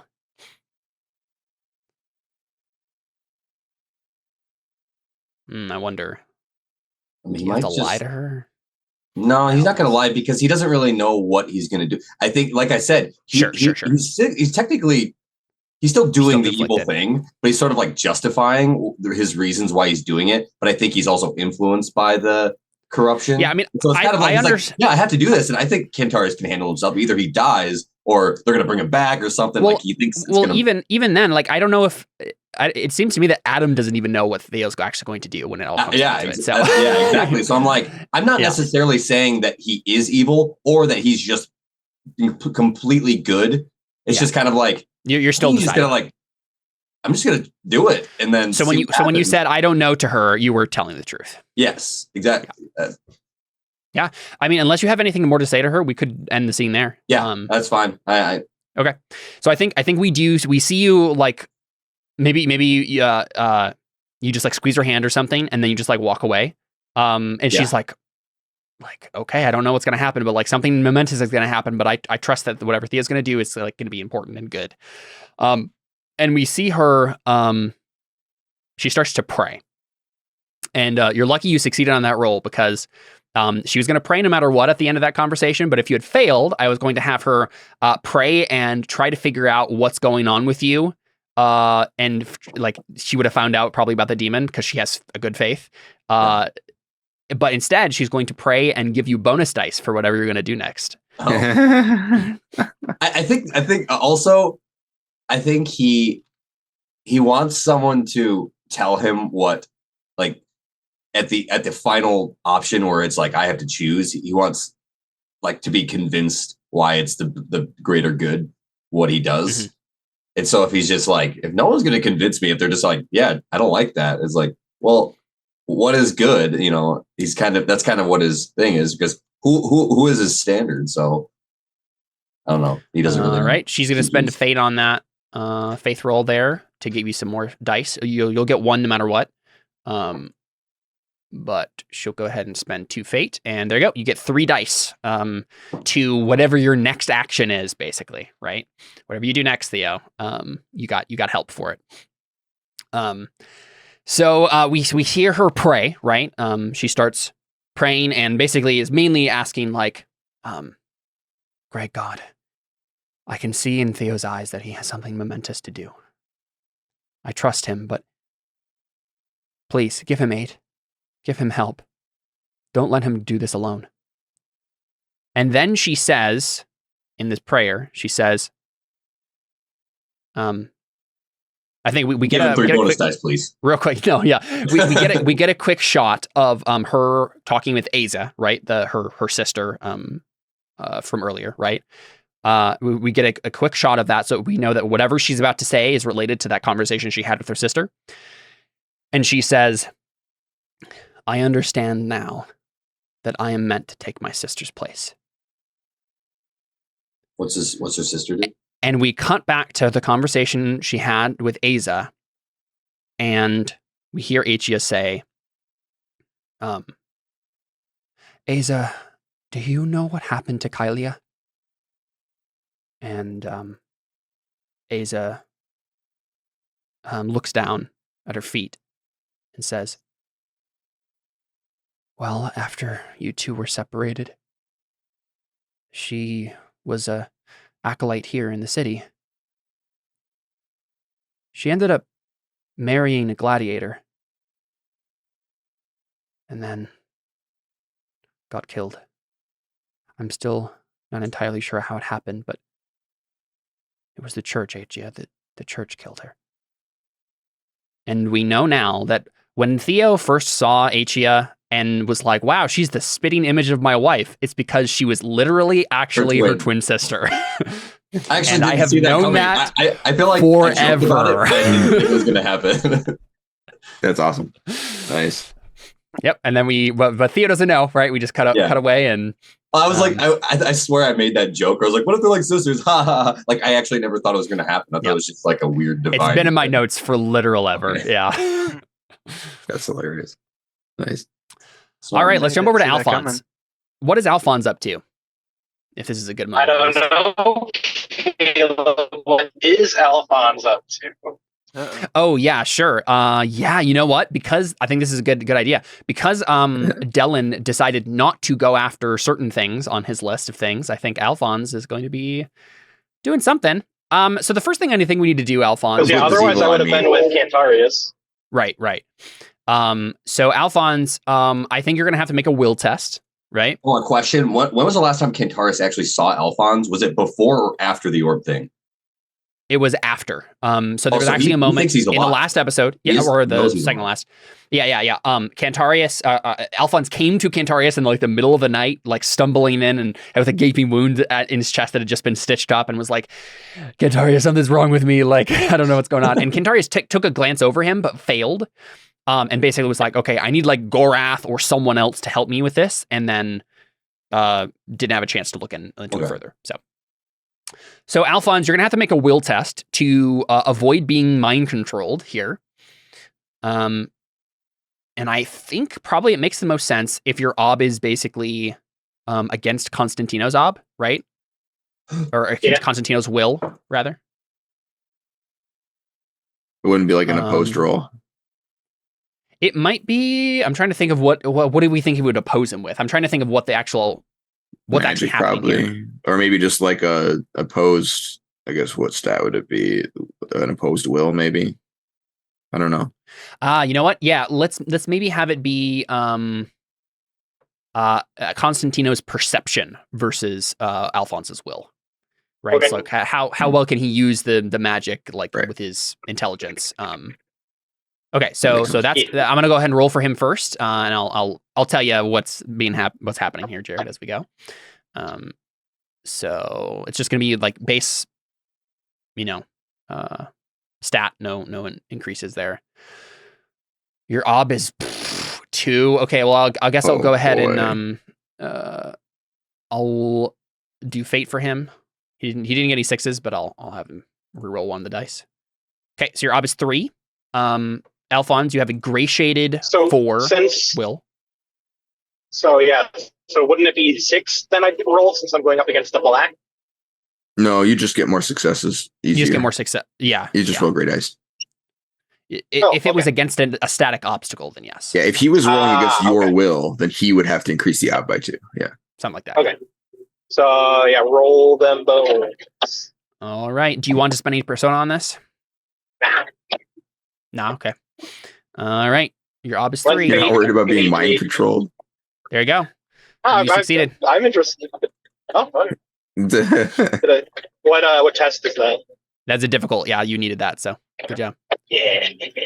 Sweet. Nice. Yeah. So I don't know. You tell. What do you think is the most interesting here, Jared? I don't know if it's necessarily that you were trying to be mind controlled in all of its details, but something happened to you. I think when he fails, it's more of like just like a subconscious, like, oh hey, I should do this, or hey, sure, something like that. Whereas if he succeeds, it's like a direct control. You get that thing where you're in traffic and you're like imagining what would happen if I just a quarter of an inch that way. I just go and knock, and you're like, there's a word for that because it's common enough. I don't remember what it is, but it's literally all the time. Impressions of. Like, what would it be like if I drove off the cliff, but you don't do it? Intrusive thought. Yeah, pretty much. And that's what it is. What would happen if I just murdered all of my friends? I wonder. Yeah, so the impulse you get, Alfons, is I need to go see my son. But I don't have this. Yeah, and so it's probably very confusing for you. What do you do? I used to have a daughter, Cantarius. Wow.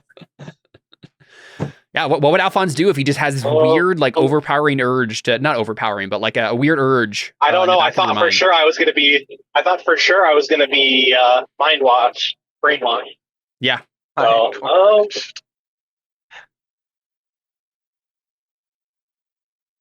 oh boy. And like there's probably more details than that, right? Like, it's to go to Ipana, right? Yeah. Like to go to that house, right? Oh, where is she staying? She has her own manor.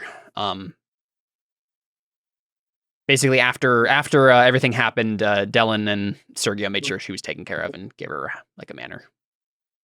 So yeah, every impulse he has, other than that, like one subconscious thought, is to completely stay away from that situation. Uh-huh. Yeah, I mean, you succeeded the test, so you don't have to do it, right? Yeah. Well, hey, actually, just on that note, it might make sense if that's what Dellon did with his old manor, if he put her there. Oh, sure. Also, because I wonder if that means that he could use that, like if his manor has some way that might help her escape, and he would know about whatever it would be because it's his house. Well, okay, so I think I don't know if that's the case. I had a manor on her character sheet before, like at the beginning of the season. Oh, okay. Right, and this would have been like in the intervening years, you made sure she was taken care of. I suppose she could have been staying with you, but we'd never described that, right? She had her. No, I meant like after I moved out, she could have moved in. I suppose so. I think you probably have the same type of manor, so. Okay, gotcha. I don't even think it would be an upgrade necessarily. So I didn't realize she had one the whole time. Okay, yeah, cool. Yeah, basically, I just assumed that Sergio and you took care of her and give her a place to raise her child and some servants and stuff. Yeah. So what do you do, Alfons? Well, I mean, I left before Connor or Cantarius, whatever. Yeah, and I honestly think maybe what happened, Alfons, is you like woke up. We see this is what we see, right? We see Alfons wake up, early in the morning, and start to mechanically put on all his stuff and walk out into the early morning hours and start to make his way to Ipana's house. And then, like, suddenly you just like, ugh. It's like you imagined you were dreaming there for a while, and then you come awake and you realize you're just standing in the street, right? And you're like, why am I doing this? Like when you get all the way dressed and then you realize it was a dream, but in reverse. Yeah, exactly. What? I guess you're just like, about to make another mistake involving my sister. Yeah, I'm not gonna do that. I don't know why I'm here. I guess he just probably like goes and finds like a secluded corner. He's like, well, I'm up. May as well try and see if I can use this stupid orb still. Yeah, and that's what I have in my notes for you is like that's probably what's next is Alphonse tries to figure it out on his own. So is the orb like gone? Like it's in him and there's no retrieving? So the orb it still exists. Its form has been transmuted into several shards that are now in Alphonse's chest, right? Like the orb didn't get destroyed. Like Tony changed. Stark. Yeah, yes. Alphonse is now Tony Stark, kind of. Great. Don't give him any ideas. No, I already gave him the idea a while ago. Oh boy! Except massively in debt, Tony Stark. You know, I also forgot to mention the Faustus reverse Tony Stark. Instead of being rich, you're in debt.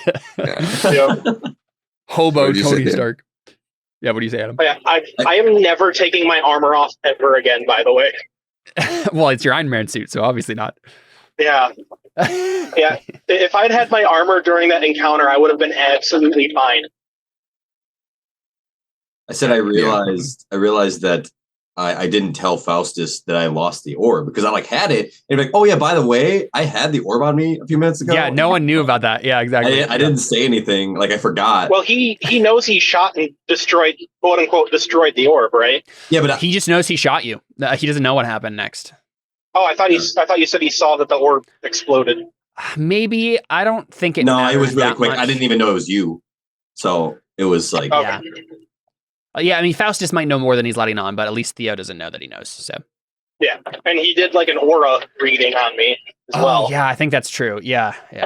Either way, Alphons has we all have pretty unique auras. Very true. Cool. So, Alphons, what are you trying to do to figure this out? I see two options, right? You either try to do some knowledge tests to figure it out, or you just try to use it, right? You just in media res, just go for it. Well, considering I have 0 knowledge-based skills. Go for it? Yeah, why not? All right. I want to have you make it. He's gonna bolster himself with magic first. So. Okay, sure. Bolster what? I think the rule is you have to choose something, and I don't know what if you know what's gonna happen when you try to use it. So. Well, tell me what the test is going to be. Yeah. I'll bring up. Should it just be what's my innate magic skill thing? Should it be that roll? I'm not sure what you mean. Discipline, your attribute. Discipline, yeah. Yeah, so heavy maybe, but like what's actually happening here is you're I assume what you're doing is you're attempting to use the orb to power your magic, right? Because that's what you know it does. The thing is, I know what's going to happen as soon as you try to do that, but I don't know if Alfons does. So what if you're preparing yourself? What are you doing in what stat skill or attribute are you preparing? Looking into the future. Oh, you want to look into the future to see what will happen. Yeah, that's a good idea. Yeah. Perfect. Good idea. Okay, so let's take a look at continuous discipline. Yeah, arcane knowledge would be this. So I think it's going to be as if you're doing an astrology test, basically, right? Right. And so you just want to know, how specific do you want to know the future? Just what'll happen after I do X. Okay. So actually knowing, actually seeing it. Because you could get like a nudge instead. Like, is this going to be bad? Is it going to be good? And that'd be easier. But, all right, cool. So it's going to be an Ob 4 continuous discipline test. Would you like to add anything to that? Yeah, I'll just forfeit. Well, can I, what's it called? Golden Embrace? Sure, yeah, that makes sense. You get a +3? Okay. First. Yeah. Let's take a look at that. It'll be Ob 4. Right, okay. And I get 2 bonus dice because it's named and third. Okay. There you go. You got 3 dice to your continuous. So and then I'll just normally fork in my other one. Spatial. I don't think spatial helps here. Okay. Yeah. No Artha? Nah. I think it's interesting if I fail, so. Sure. All right, Ob 4. Oh, you failed, but you have, you could coin flip it. 3 out of 4. Did you +3? Did you have the +3? I did. Yep. Mm-hmm. Okay. And what's my? So you got 3 successes versus 4 obstacle, and you could spend 1 fate to reroll 1 failed dice. I mean, obviously, I have 34 or something. Yeah, I figured. Success. Woo.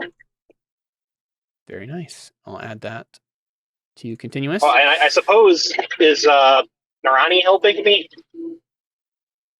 I mean, that's what your magic is. It's Narani helping you, remember? Oh, okay. Yeah. That's literally what she does to help you, is give you your magic. All right, cool. So Alfons, you see yourself try to do this in the future, and you can see that you're going to have to make an Ob 4 health test, right? I'm good at that. Yeah, I was going to say you have great shaded health, so you basically give like yourself bonus dice to health tests. You can with essential, yeah. Yeah. What difficulty is an Op 4 health test for me? For you, that is difficult. Do I need a difficulty? You do. All right, I'm just gonna let fate take the wheel. All right. At least they're good. gray. You're more likely to succeed. Yeah. All right, I try to. I do it trying to power. Yeah. What are you trying to do? I don't know. Because I feel like I should do something small before I do the God of War marriage thing, which I don't even know what we'd roll for that. Here's what you do: use it to empower the spell to empower your health. Oh, yeah. I'm gonna. Well, I don't. But the thing is that I won't get the difficulty. The difficult health test. That's true. Well, I mean, the order of operations is such that you have to make the health test before the magic kicks in, so it wouldn't work anyway. Never mind. Yeah. Either way, Alfons, you got a 2 out of 4, no 6s. I mean, I'll just re-roll, spin a fate. Okay. So you need 2 successes on 1 die, which you do not get. You got a 5, but no. It's close. You die instantly. It goes into your heart. Oh, I thought Caleb was rolling for something else. I was like, wait, why isn't Alfons rolling? I don't have access to roll 20. So he did roll No bad and failed. Okay. Okay, so Don't forget to mark Failure. my 2 tests, Caleb. no, I've been marking stuff. Don't worry. Caleb marks Okay. tests for a living. I was gonna say I'm better at marking tests than any of you. Yeah. We have 2, maybe 3 now.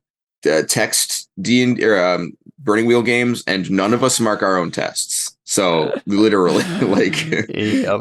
I do. I'm pretty meticulous about. I mean for the play-by-post stuff. Okay. People, I'm rolling and marking tests for everyone because they're like on their phone while they're off doing whatever. And, anyway, so failure here, Alfons, actually means you still get to do it. Right? Okay. So you feel it start to power your magic, and you feel like this well of power well up within your chest, right? But you can also feel the shards go a little bit closer to your heart. You now have the ability to use this power and add 1 die to any magical skill, right? You get like helping dice from the orb now for magic. Just 1. But you also get a plus 1 ob penalty every time you use it. So you now get this plus 1 ob penalty right now. I mean, we know as players, you are not going to be able to just remove this through normal rest. This is something that like Constantino or someone similar is going to have to fix magically. So, you have an ob. You do have the option though, Alfons. At any point, you can spend a fate to get rid of that ob penalty, if you for any particular roll. But yeah, so you were able to use the orb partially, right? You're thinking that like someone who knows this stuff better than you and like could figure out magical shenanigans would be able to get you to have its full power, and have it not hurt you when you do it. But for now, you're running at very low efficiency. He's pretty magical. No, I think I've already established that the gods don't have much power over these artifacts. They can use it themselves, but they can't really mess with them because they were created by the gods, right? By like all the gods together, like made these. So any individual god isn't going to have much power over it. Give me 1 second. Yeah, I mean that's probably the end of that little sequence there. So I don't know if so what exactly did he do? He just tried to heal it. So Alfons just tried to use so Alfons has discovered in a mini session that the orb's actual ability is to power up existing magic, right? Is to like, double your efficiency or whatever, right? So he was attempting to use it to power his own magic. He failed, so he's only doing it partially. But yeah, that's what he knows now, and he was attempting to figure out how to use it. Since it's in his chest, he's like, can I still use this to do the thing I know it does? It turns out he can, but he's slowly killing himself as he does it. Oh, interesting. So yeah, that's what we see from Alfons. I think we should skip over to Theo again and get your test about Krayos. I think we should do that scene next, Theo. Oh yeah, because I was gonna try and bargain with him to like, not bargain. I guess I don't know. So the thing I have written down is you're going to make an Ob 7 Faith in Dead Gods test to learn once and for all. Krayos, who are you? Show yourself to me. Reveal everything. It's probably going to fail. Probably going to fail, but you have corruption you could spend. Oh, wait, no, I can't use corruption for faith. You said I couldn't. Oh, you're right. Yeah, never mind. You have persona. That's true. Oh, man. You have a 6 in Faith in Dead Gods right now. I need to save 1 persona, so. You do. You really do. Just in case. Like, but I also... can I make multiple faith rolls for different things or no? It depends. Because I was getting like there's several requests. Like I want to find out Krayos. I want to try and protect Asia, and I want to bargain with him if there's another way to not attack Cantarius. Yeah, I think we do the faith roll to reveal him first, and then depending on how that goes, then we can probably just have a conversation with the guy and not even have to roll faith, right? Oh man, it's all right, so you have 6 in Faith in Dead Gods. You can spend 1 persona if you'd like to, and it's still keeping that 1 that you need to live. But I think that's it. I suppose you could go back to Faustus and be like, "Hey, buddy, you help me pray." Well, if I fail, Overlord? Oh yeah, shoot. Well, I can't use these dice that Aisha gave me, right? On this. Ooh, good question. Let me check. I don't think you can use it on a faith roll, no. And they're different gods. You can't use faith for a faith?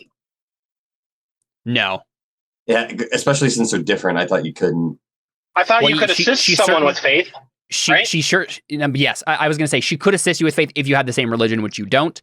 But as it said, yeah, the thing she rolled is only applicable to a skill, stat, steal, or health test. So, Oh. yep. So your only option is to like go to Faustus if you want more dice. Well, I'm not. I'm gonna. Shoot. It would kind of be awkward though for you. Yeah. You probably have to make a roll to go to. I'm convince kind of Faustus asking do Kratos this. to overrule Yeah. Faustus, so it might be awkward.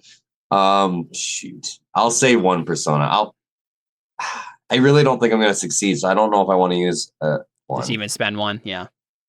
I'm just gonna Roll it flat and see how happens. 7. Ob 7, yep. Don't worry, I have good ideas whether or not you succeed or fail. Okay. Any 6s? Oh, I didn't even see you roll. No 6s, but you couldn't have used them anyway, right? Like they would have automatically re-rolled. Oh yeah, it's it's open-ended. Shoot. So yeah, I mean, you have 21 fate, so there's no reason not to spend it, but unlikely it's going to actually do anything. I'm gonna spend it. Might as well. Yeah, might as well. Because I'm Crazier also things have happened.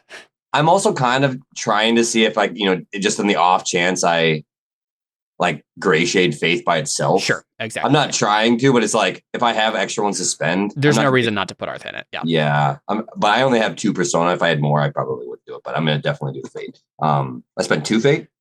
You can only spend 1, because it's just 1 failed dice you're re-rolling, and then remaining ob is 4. 1 dice. Yep. Oh wow! Oh my gosh! You were so close. No, I literally called it in my mind too. I was like, wouldn't it be hilarious if he got 3 out of 4? Do I not That get a is -1 ob for? so wild. No, get a the Faith -1 doesn't. ob? Yeah, Faith doesn't get affected to that, so it already wasn't there. Dang. Oh my goodness, that's so sad. You're so close, Theo. Man, I can't think of a single. Theo, if you would have spent that persona, you would have succeeded probably. Oh, man, that's crazy. You can mark that challenging test though. No, you can't because it failed. Yep. Man, that was so close. Let's say I put that persona in there. No, too late. Okay, so yeah, because you failed.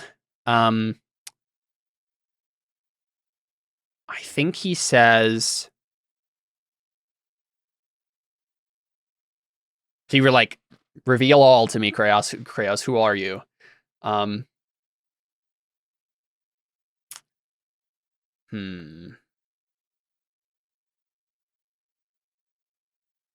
What would you do if he doesn't answer you? Like he's done most of the times before. Would that like snap something with Theo?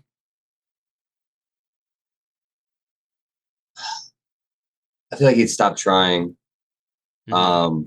I feel like he's just. I'm not really sure. I think he kind of. Okay, so I'm not exactly sure. I think what he says then is, you hear a voice, you hear Christopher Lee's voice say,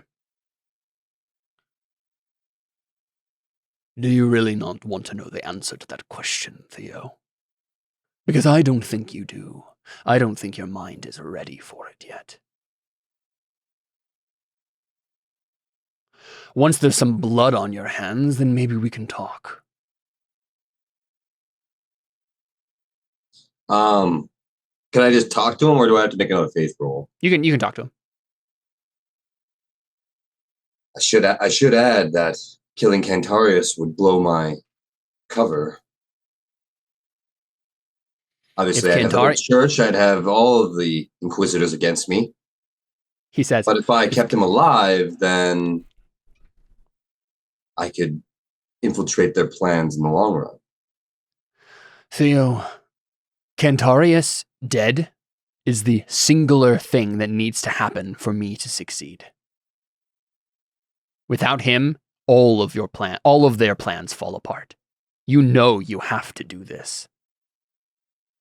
Faustus was speaking. Faustus was speaking for me. Is Cantarius an old man? Just he's like 38. Oh, that's not old. You're threatened by a weak man with superpowers?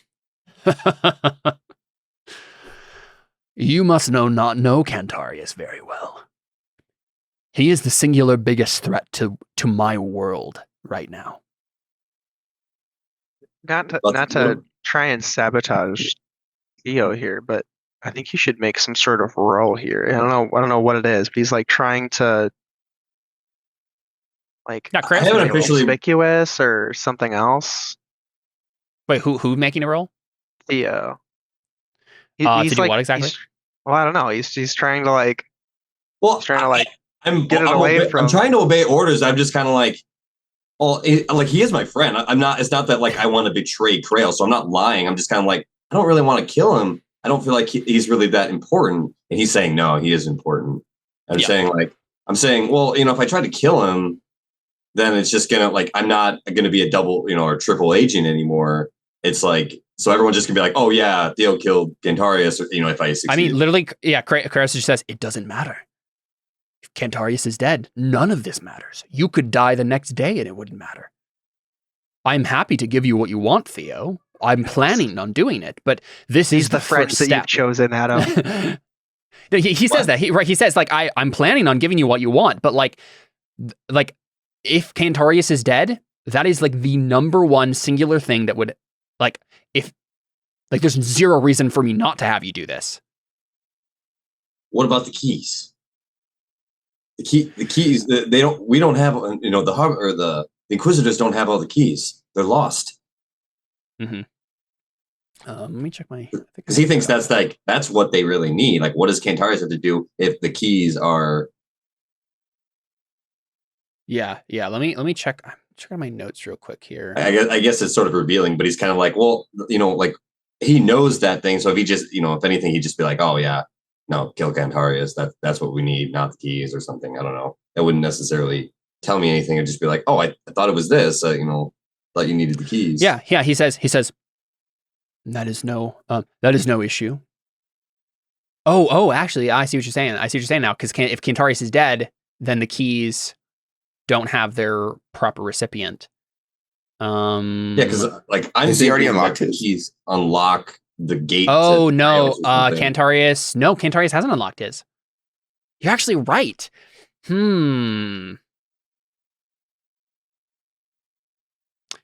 Okay, Theo, make a persuasion test. Yeah. That's why I thought we were all alive still. They need us. No, probably true. This is the thing, right? Cantarius changed the game when he found out how to kill them.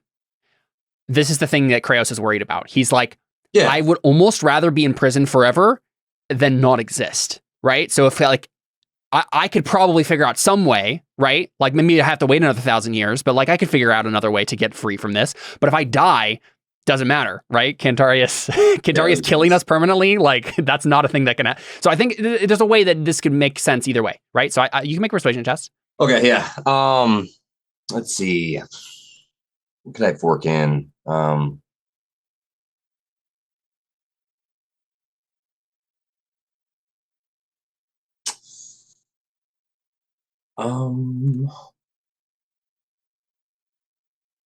Can't really intimidate him. Soothing platitudes? It didn't sound like anything you were saying was soothing platitudes. No, oratory maybe? Oratory's fine, yeah. Command, maybe? You're not commanding the god, no. Okay.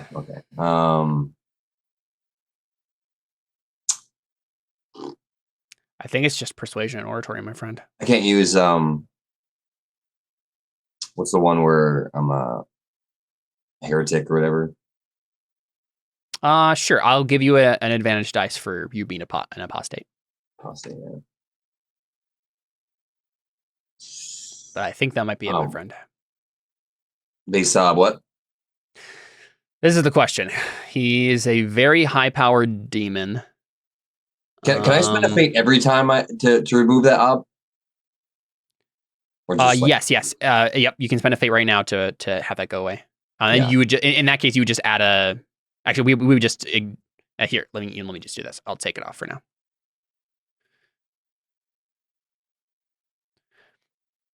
Okay, so I don't know. What do you guys think? He probably has gray shade or white shade.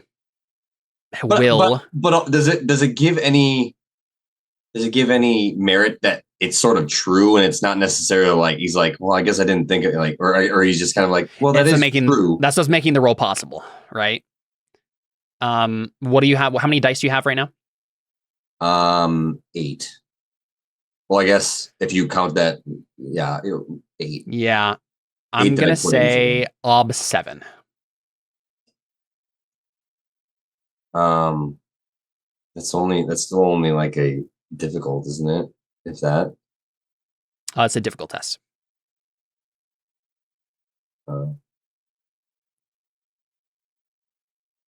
Whoa. Wait. Oh yeah. You clicked the button before I had taken off the disadvantage, so it is actually a 7, and that means you succeeded. Sweet. Wow. Okay. Even if I had made it like an 8 or a 9, you had 2 6s. You could have probably made that no problem. Oh dang. Man. Okay. Yeah. Mark that difficult test. Oh, you didn't need a difficult test. Bummer. Yeah, I didn't. That's what I said. I was like, I don't need a difficult test, but yeah. Okay. Yeah. So I think he says, "What would you have me do instead, Theo?" Oh man, don't put that on me. He's like, you better have a better idea, or else I'm just telling you to do it. I mean, Theo's whole thing has been to get the keys together, right? Yeah, what you should do is have him get the key to Cantarius so you can unlock it, and then it doesn't matter if Cantarius is alive. And at least that buys you some time. Oh, that's true. No, you just go get it from Faustus. That's the one that Faustus has to touch. No, sorry. The one that Cantarius has to touch is the one that Gorath has in New Amhati right now. But actually, I've been having a thing happen behind the scenes. Okay, so I think actually instead of just pushing it off on you, I think he says, "Very well, Theo. I have an alternate plan." And then while we're getting this voiceover from him, we see a jungle ruin, and we see a bloody and broken Gorath surrounded by demon-possessed dragon blood. And he's barely like keeping himself alive. He's like regenerating himself with his physical discipline as like they just keep stabbing him over and over again. And one of them takes the medallion from him, right? And we see Ludwita nearby, like being held by 2 dragon bloods, his apprentice, just screaming like, "No, don't touch him!" And we have one of the dragon bloods just step away off into a clearing and then like teleport out of existence with the medallion in its hand. And then we were hearing voiceover the whole time from Kraos basically say, "I've been securing one of these artifacts myself, and I will get it into your hands momentarily. Give it to Cantarius, and if you can, and unlock it, and unlock it." All you guys do is touch it, though, right? Yeah, all he has to do is touch it. And then he says, "Then all we need is the blacksmith to touch the ring. But luckily, I've already made sure that happened." And we see a moment where Faustus shakes hands with Antonius over some deal nice. In the guild, and that's all he needed, right? And he's like, "You do this, everything is set." That means Alfons has magic now, right? Yeah, I'm sorry, Antonius. Antonius, yeah. It probably. So he also knows that that's happened as well. It probably just happened, but yeah. I think Theo remembers, like, he doesn't have the orb, and he, like, looks down, and he's like, "What about the orb?" All in time. Your mission right now, Theo, is to have Cantarius touch that medallion. And then, Theo, you said you're, like, out in the city somewhere? Yeah. Yeah, you just see, you're probably like in an alley or something, and you see like a creepy dragon blood guy just like slink around the corner and come over and hand you a medallion. Okay. He takes it. Yep. And there you go. Want the power of myself. Is that even possible? Like, because they're like linked to our own or individual souls or whatever? Yeah, I don't think so. I think they only interact with the person, if I remember right. I mean, you could probably figure out a way to. Well, actually, that's a good question. I don't know if we ever decided that. We know that the gods can use them to power their own magic, so it doesn't matter. But maybe that's because they're attuned to it too. That's probably the case. Yeah, otherwise it wouldn't matter who picked it up, and it would be weird if I think that's the case. Well, I mean, so the thing about the like keys like unlocking the thing is like they all have to just be in one place, and then it happens basically with all the people. So they have to be unlocked though, right? They have to be unlocked first, yes. And they can only be unlocked by one person. So it makes sense that you wouldn't like. I assume that not everybody who touches it gets magic powers. Right. That makes sense. That's not what happens. Yeah, I thought does every part of every piece need to be in one spot? Possibly, yeah. I don't know. Well, I don't think it's the thing. So, or it's. I mean, if somehow it was destroyed, which the orb was, or not destroyed, but broken, then whatever essence was absorbed by Alfons, and so. Yeah, I think the only thing that would come into play here, and Jared is cued onto it, is technically not all the shards are in Alphonse's body. Constantine, you weren't here for this, Adam, but Constantino, the weird, creepy doctor magic guy, he healed Alphonse from. He was the one who got Alphonse into this state in the first place. He took a shard out of Alphonse's chest and is using it to control Alphonse. So yeah, it's possible that not having all the shards, might make it go wrong or something. Well, who knows? Okay. But let's go ahead and cut over to Cantarius and Dellon. And then Alphons, I'm assuming this is like when you are all going to get together to actually figure out more stuff about what happened with Alphons. Okay. So I assume like Alphons maybe tries to figure this out for a little while by himself and is like, okay, well, I got as far as I can get, and then you go find Cantarius again. Sorry. Go ahead. I was just gonna say we should bring in the best person at finding things out, which is Achia. Her 10 astrology. Sure. Yeah. So yeah, that's something you could do. She's around. I like to bring her along. Okay. Yeah. I mean, we could probably just cut forward, right? We know this is all happening. Dellon, Cantarius, Alphons, Achia, probably Min is there too, and Yuma is probably there, and she probably there's probably a moment, Alphons, where the two of you share like you've been gone from her for a while, and she's like fussing over you, like what happened, and try to figure out everything that's happening to you, and very concerned. Who did that? Yuma. Oh, okay. I don't know if you have anything you'd like to say to her in character, but just give me 1 second. Mm-hmm. Cantarius and Dellon, where are we when this is happening? Dellon's house, or? I'd assume so. I don't know. Can you think of a better place? Well, the easiest way to heal this is going to just be to get a whole bunch of people to stack faith rolls. So I might just do it at like the temple and bring like every person I know who has the faithful thing that I can get to come here. Sure. Let's make that test first. Let's see how many you can gather, right? Great. My circles isn't bad, right? I don't remember. I have so many it's not bad. characters. And probably all you would need to do is circles up someone else who's important, and so you can get them all here, right? Yeah. I can add 2 to his circles, I think. I don't think you have a religious life pass. No, yeah, you don't. I have a page or whatever. Yeah, page isn't religious though. Yeah. Right. I thought in Lucerta page would be religious since all of their knights are like holy knights. Maybe, but like technically we have like Furio True had the page life path and he wasn't religious, so it's just like being trained in military stuff. Yeah. Gotcha.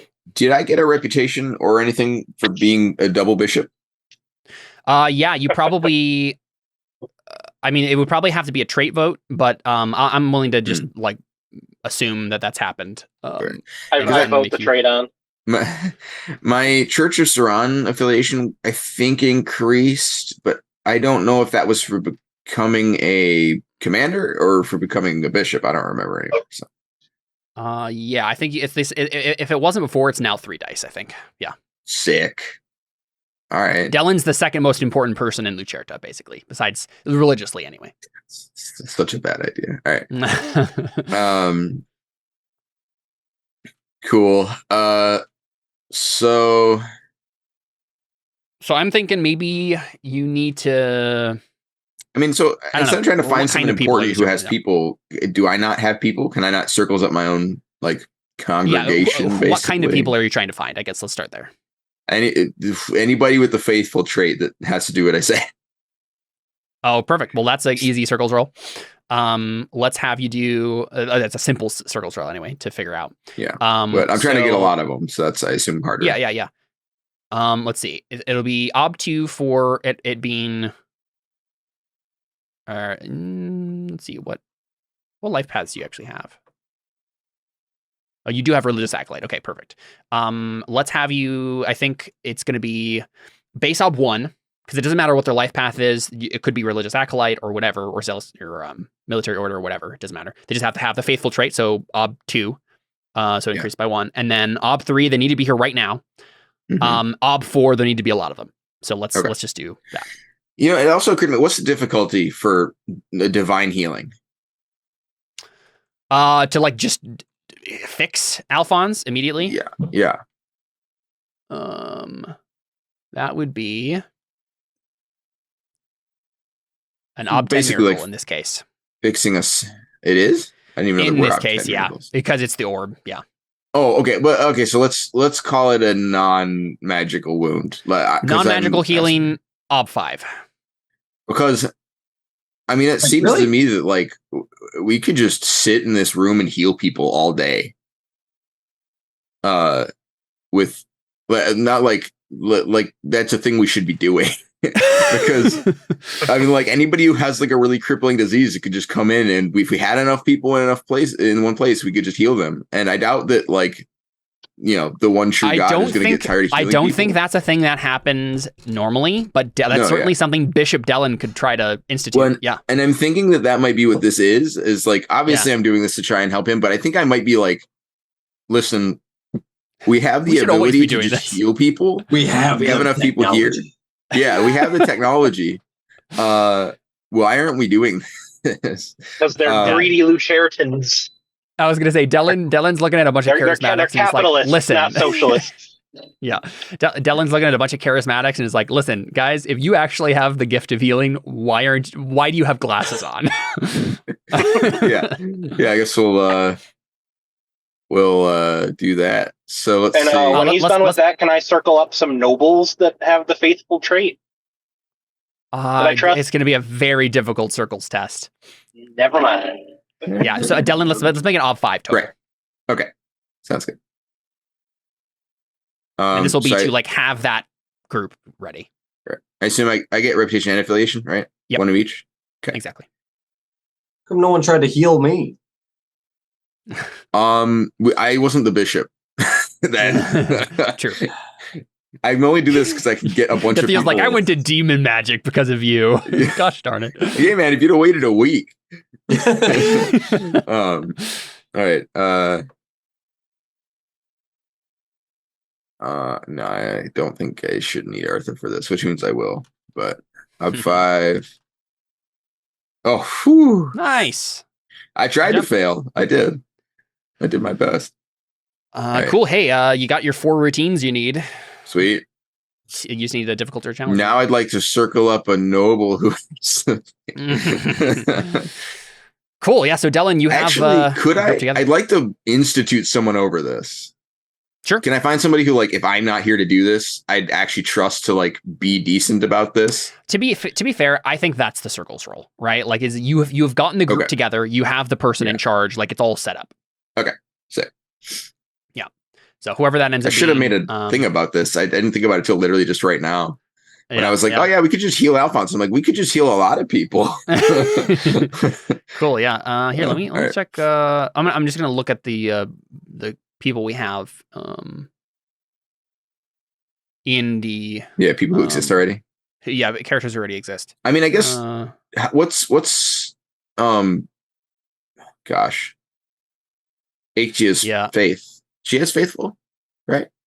Yeah, Achia does. Yeah. What's her faith stat? 8, I believe. Dude, 7, that's one of way those. better than mine. Can I just pick her? I mean, she used to be in the church, and she's like better at it than me, and also probably a better person. At least now. You need to have her lead the role to heal me. Yeah, that too. I mean, yeah, obviously I needed to scrounge up So, enough people for this to work, The but I'd issue like to. with that, I mean, I institute guess her you could do that. The issue is that Achia is technically officially a heretic. She's not actually part of the religion. Officially. Hey, he can pardon her. He's Can I a give bishop, her a right? coin? Yeah, pardoning coin.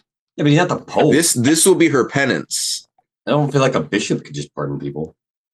Yeah, I mean- bishops do not. Yes. Okay. So bishops could order a pardoner to do so. That's what you could Right. do. But technically, you're not the one Right. who does that. Yeah, I mean, I'll do that then, because like, I mean, this can be her penance, right? She's gonna spend. Yeah. Let's her have you make a quick roll. days I don't think it's gonna be super healing difficult, but let's have you make faithful some sort of roll. I could see either being like you're talking to the person, the partner who needs to do it, and it's like a command or persuasion or something, or it could just be doctrine to be like, what she did isn't actually that bad. It's easy to partner. Yeah. And my argument is that she can atone for it, basically, I think is my intention. Sure. Because she's still, faithful, basically. Yeah. Do you want to socialize that? Is it a social roll or Doctrine a is best for me. So if I can do doctrine, I will. Sounds good. And then can I do suasion in it? Because this is like, it's not really like their we're mortal soul, abstracting. but it's like their job. All right. And if I'm there now, can I add persuasion? Sure. That's fine. Okay. Okay. Alphonse cares about Achia. So 2 dice. Is this H I'm talking to? Yep. Oh, I No, thought no, this no. was the partner No. I was talking to. Sorry. What I mean is, Achia is the one getting pardoned. So Alphonse cares. Right. I see. Right. Persuasion, I assume. Sure. Can you command? I assume they're under me, right? Okay, let's back up this. I think if you're actually talking to the person, you have to just make a social skill your base. Doctrine could be if you just want it to make it true. I don't think. Right. I think even if we're abstracting, it That's doesn't fine. make sense to. Can I do command? It's the same number, and he's under Oh me, yeah, right? perfect. Yeah, command sick. makes total sense. All right. Can I fork in doctrine? You can fork in doctrine. All Yes. right, cool. So it's the same then. That makes more sense. Yeah, that's fine. Yeah, you can do oratory. You can do Okay. persuasion. You can do Persuasion. dissuasion. Oratory. Okay. Okay, I think that's all of them. Oh, and then Yeah, I think you're that's helping me, right, Alphonse? Yep, 2 dice for persuasion. Okay. Oh, do I get advantage for my reputation? No, this is making the roll possible, right? Like you have the command structure under you. Okay. What's the difficulty? Let's say up 5. Okay. I failed somehow. I have a lot of Well, you sixes. got 2 6s. Yeah. Good thing I have some fate, by which I mean 2. I have 1 now. Coin flip it. Yeah. I got how many 6s? I only got 2. Do I trust? Yeah, I mean, if you that? just spend the 1, you can do 2 dice, right? Yeah, I'm just wondering if I should do another one. Like, hey, even if you fail this, it's not that Can you I can't give get him it done. Can I give him 2 fate to let him do 1? No. To add another mechanic for to spend no. fate. 2 for 1 since I'm part of the roll. No. Why is that such a bad roll? I don't know. Yeah. Yeah, Dellon, even if Two you fail this, it's sixes not and that, 13 dice. Yeah. even if you fail this, it's not that you can't do it. It's just that like you've angered someone, right? Sure. Well, I mean, that's pretty much my existence, isn't it? I feel like. All right, hold on. Mhm. I will. Okay, so just Yeah, I'll we just tend do to one. burn a lot of bridges. Yeah, I stab a lot of bridges. That's true. All right. Sorry, I forgot to put my little fate thing in there. Okay, so fate remaining ob 1 dice 2. Oh, it's Yep. a miracle. All I you tried. need, you already I tried got to you fail. got a 6 too. Oh, it still only got 1. Yeah. All right. Cool. Yep. So that's easy enough. Whoever this partner is able to do that. And Achia is officially part of the church now. Thick. And she's whatever this new faith healer sect that Dellon is starting is. She's the head of that. Yeah. Cool. All right. Now that I've instituted a new pillar of the church, I guess we can try and heal Dellon. There you go. Alphonse. Just your everyday institution of a new pillar of the church. Yeah, it's fine. So she has a 7 in faith. Okay. You said she has an 8. She has to have an 8 now. No, I said 8, and then I quickly said, no, I think it's a 7. Oh, I didn't hear that, but it's fine. I don't care. It's still better than mine. But did you update her thing during the time skip? I did. Yeah, I gave her some more faith. Wow. That's why I she didn't has get any 10 more faith during the astrology. time skip. Or 8 astrology, but Okay, so 7 faith. You're, I assume, helping her, and you can give her 2 dice, right? I have 5. That's 2 dice, right? Yeah. Wait, hey, when you get up high, do you need challenging and difficult, or one or the other? It's both, Yeah, right? it's both. Yep. Okay. Oh, do you get tests for helping, right? You do, yeah. Will I get a So challenging test? it'll be it'll be a challenging if it succeeds. Yeah. Oh, yeah, that's right. I forgot. You have to succeed. Yeah, that's an easy way for faithful characters to actually upgrade their stuff is for them to help Yeah. each other on things. All Yeah. right. But help does Yeah. decrease the difficulty. Oh, but no, it compares the roll. It compares the difficulty to original mine. up. Exactly. Sick. Yep. Wow. Been doing this. I don't all think wrong. Dellon's really had a lot of opportunities to do this. No, before, so. I'm usually the one driving it. Yeah. Okay. So maybe we just say give her a flat 10 extra dice. Maybe that makes sense. I To think you? isn't there a cap to how many people can help? Oh yeah, that's true. I don't think. I don't it's think less there's a than cap. 10, but I don't think there's it's a more than cap 10. for faithful people to help. Or too much. So Really? the way it works is you can help with where is this? I remember thinking you couldn't just like get Journey's in 600 prayer. people and. So for believers who do not have faithful, those with a belief in those with a belief in the faith grant +1 die helping die for every 20 to 50 accumulated will dice up to a maximum of 3 dice. So that's only for people who are just believers but not Just need a faithful. ton of them. Okay. Faithful characters may help other faithful characters using the standard helping rules. Oh. So I Well, think maybe just a geez. flat 10 dice makes sense here, right? Yeah, I mean, because we are looking for very specific people. Can I roll hear me out. Can I roll a persuasion to get her I to love it when spend a Jared 3 says that. persona? Sure. Yeah, that makes sense. Hey, I really think you should just really try hard on this one. Just real hard as you I can. just need you to try hard. Yeah. This would be Alfons like convincing Hia that this is in her best interest, like Right. to really go all out, like Yeah. like this Hey, is important. This is the opening ceremony of our healing thing. If this doesn't work, it's going to be a little embarrassing. Very true. Yeah. Okay. Hey Theo, when you get a chance, mark that superficial wound again on your sheet because I took it off for that roll that we made. Just so we don't forget that. Okay, so persuasion. You adding anything to this, Alfons? What are my options? I'm I not guess sure there's a whole lot. seduction? It seems pretty Yeah, straightforward. But I don't know if seduction will work anymore. Oh, you I don't need know. I mean, if it will. I think I'm gonna add a falsehood into this. Okay, what do you tell lying me. about? Okay, hear me out, and just add what you think I can. I'm going to bring up the fact that I think Theo's in trouble, and I need to help him. Okay. And Theo needs our help, and I can't do this with. I can't do that if this is in my chest. Yep. Yeah, that makes sense. I'll give you noble wise as well because she is a noble. Wow, thanks, Alfons, for actually understanding that I'm in trouble. Well, I mean, Well, that was his falsehood fork. So. Oh, you liar! All right. So her Such a will, good I friend, believe, Alphonse. 6. It's toxic. And this might just work. Yeah, her will is 6. So Wait, how there do we you go. add a superficial wound? What are the wounds? Nice. Yeah, that was a blowing out of the park. 9 out of 7. It's on PTG S and gear. Theo is the tab you're looking for, and then it's SU, whatever the one that's marked SU. Just mark that first bubble. Okay. Sometimes it's hard to get past the alphabet soup that is this game's system. It's okay. Once Okay, you know so it. yeah, Alphons, you do this, right? And Hia like nods her head and says, yes, this is important. And like, we don't want that orb in you. Like, this is a good idea. Starts to do the thing. And that's when Theo shows up. Before we make the faith roll, that's when Theo pops in. Theo, you walk into the room, you see all the faithful people gathered around doing their praying, right? And those religious freaks. Cantarius and Dellon. Dellon's in prayer, right? Over is Cantarius Alphons here as well. I Yeah, feel like I this is assume an so, awkward right? Situation. I said so earlier. Oh, okay. I figure Cantarius, you're just kind of watching though, right? Like for now. Yeah. And then so yeah, I think it's probably just like Cantarius who like looks over his shoulder and sees Theo, right? Walk into the room. And you're the only one who's Wait, not involved are in they prayer like in the right middle now. of like healing him then? Yeah, they're in the middle of their Okay. prayer. It's gonna take a while though. Yeah. He's like, what's wrong with Alfons?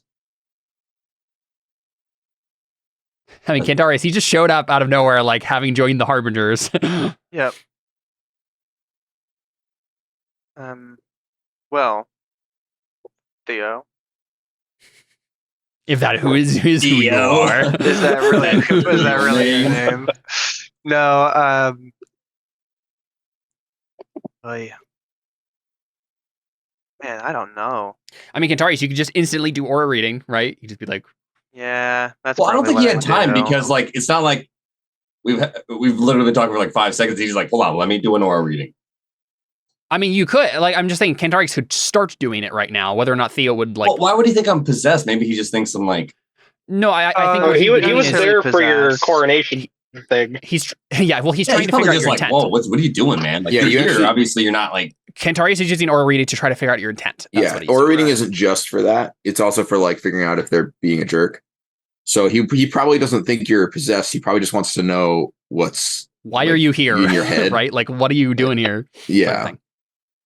Which also means that if he doesn't do that as his intent, he still won't know that you're possessed. He'll just know that something's wrong. I feel like he wouldn't. Theo wouldn't wait long before he's just like, I think we need to talk. Yeah, so Cantarius, you start to like do the channeling, and then he says that. Do you stop the channeling? Do you keep doing the Like channeling? he'll have an opportunity. I just feel like he kind of is like, Sure, "What's everyone sure. else?" And he pauses and say anything. You're not just going to stand there and wait for him to his eyes Yeah. to start glowing. That is a Yeah. good point. He has to cast the magic. How obvious is it? I think it's relatively obvious. I mean, his what's it called? Sure, he could do something with his hands or something. His but- power source. Yeah, I don't know if he had to do that. His power source is like the weird mysteries of the universe stuff. Smoke floats around him or something. Yeah, something like that. There's some sort of effect. Because he might be like, "Hey, he's casting magic onto me. That's kind of rude."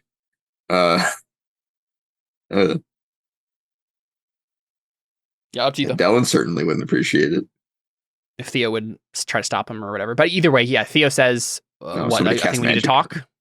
I think he just nods and is like, okay, we can talk. Do you stay in the room here or go off? I am implying alone. I'm Okay. implying alone. Like, hey, we need to talk. If you're not busy, I don't know. what's Nod going to on. the side room.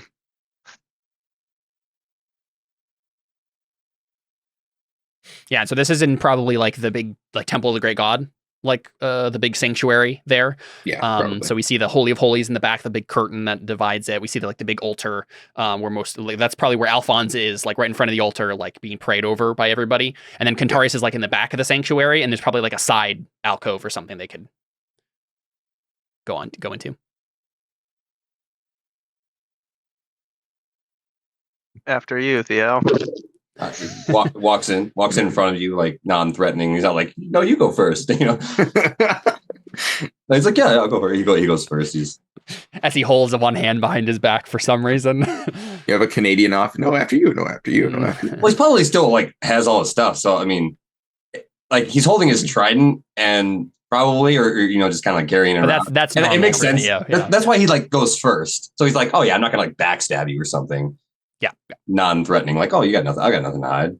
Sure. Yeah. I suppose as a point of fairness, if we didn't let the guy in with his bow, somebody probably tried to keep your trident from you at the door. I would have just let you in, but I'm busy. So there was Yeah. probably but somebody. They at the door know who me had though, to- so it's like, You're in the Temple of the Great God. I don't think that's an this issue. isn't my house. This Yeah. isn't Dellon's house anymore. Otherwise, it so wouldn't be yeah. a problem. Theo, you can make some sort of test. You can make an etiquette test. You can make a persuasion test. Or you What? can just like beat him up and run in. To like convince this person into, because this is probably just like a some random functionary priest. being Yeah. like, "Hey, yeah, you can't bring that in here." Basically. Yeah, that's And what so we flash back to that real quick. What would you have done, Theo? You can't bring that weapon in here. Only holy knights. Yeah. Could you just like punch him in the face? Right. I want to do like an etiquette thing, or Sure. not etiquette. Let's do like a Persuasion. persuasion test. Yep. Sure. And if he says no, then he says no. But I wanted to use it for the like The test. Like, Oh yeah. for the atmosphere. Yeah, Like, no, I know the owner. I'm a friend with the owner. exactly. Yeah. Oh, you're his third cousin. God. Okay. Yeah. Yeah, I know the owner. I'm gonna work in etiquette. Can I do noble wise or? Sure. Yeah, this guy's likely a noble. Let's see. That's probably it, though, unless you're like intimidating him or something. Yeah, sure. Yeah, so I think the combination of persuasion, etiquette, and intimidation is basically like, no, you don't understand what's going on here. I do have the right to do this because of something you don't get, right? Yeah. And like if you mess with me, you're messing with Dellon, sort of a thing, right? Yeah. Base ob? 4. Oh wait. So do I add a dice if I want to? If you want to get rid of that disadvantage, is that what you're saying? Yeah. Go ahead and cancel out the field you have open right now for persuasion. Go to, and then I'll actually take that off. You just have to now click on persuasion, and it should be accurate. Okay. As long as you spend that fate, yeah. Oops. I got 2. Come on, baby.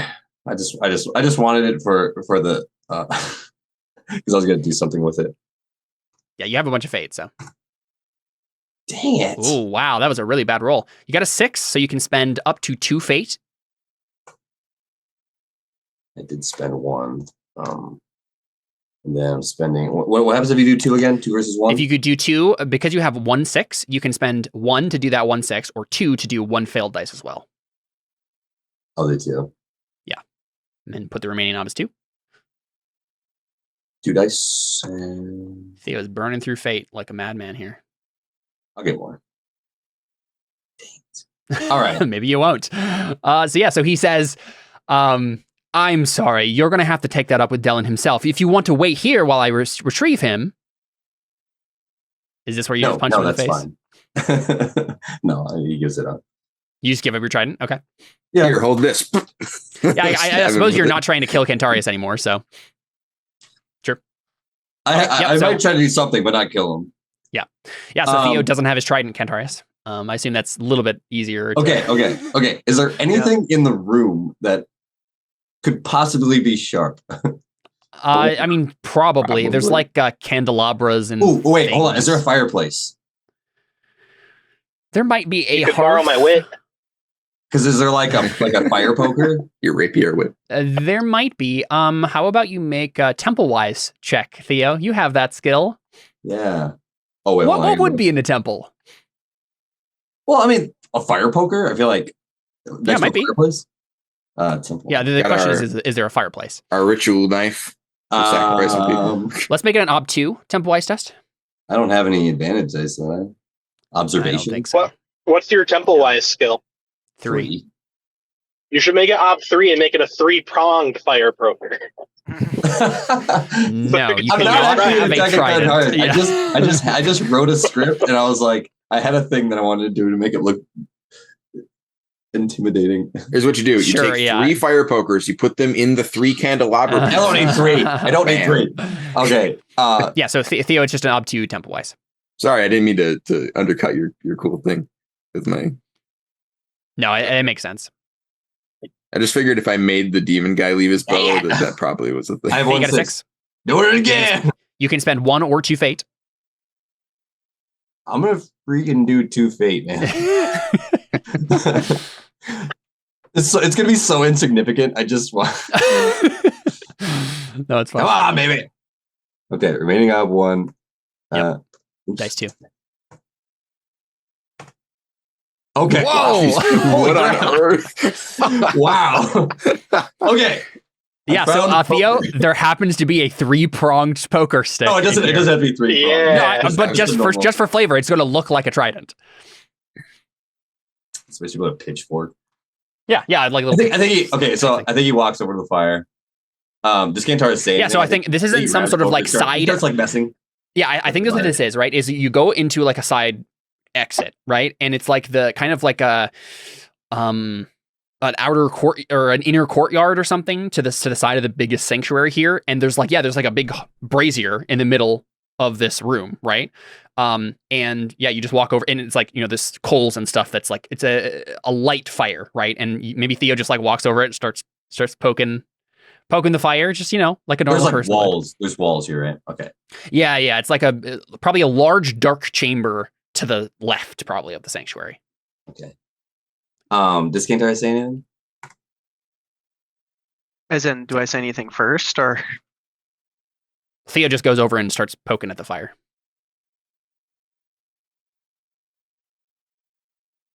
It doesn't say anything yet. I don't know. He might just do aura rating now. Yeah. He's You have a poking at moment. the fire. Sure. How about this? How about he does the aura? You do the aura reading, but I think he's gonna start monologuing while you're doing that. Then we'll say it happens at the same time. Sure. Cantarius, go ahead and make that roll, and then What's the op here? it should just be ob 4 to learn an intent.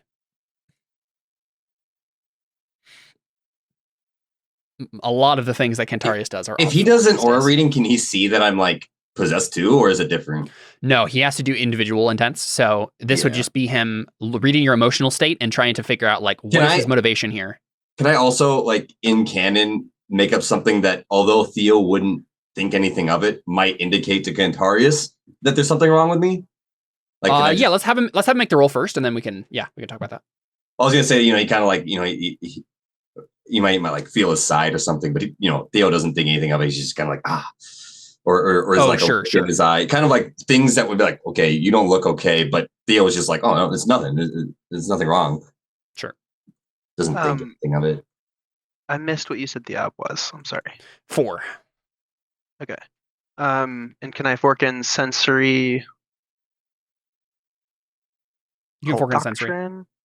No cult doctrine, no. Okay. I mean, he's working for a cult, but that doesn't mean that knowing about cult doctrine would be like, this is the sort of thing that cults do, or like, right.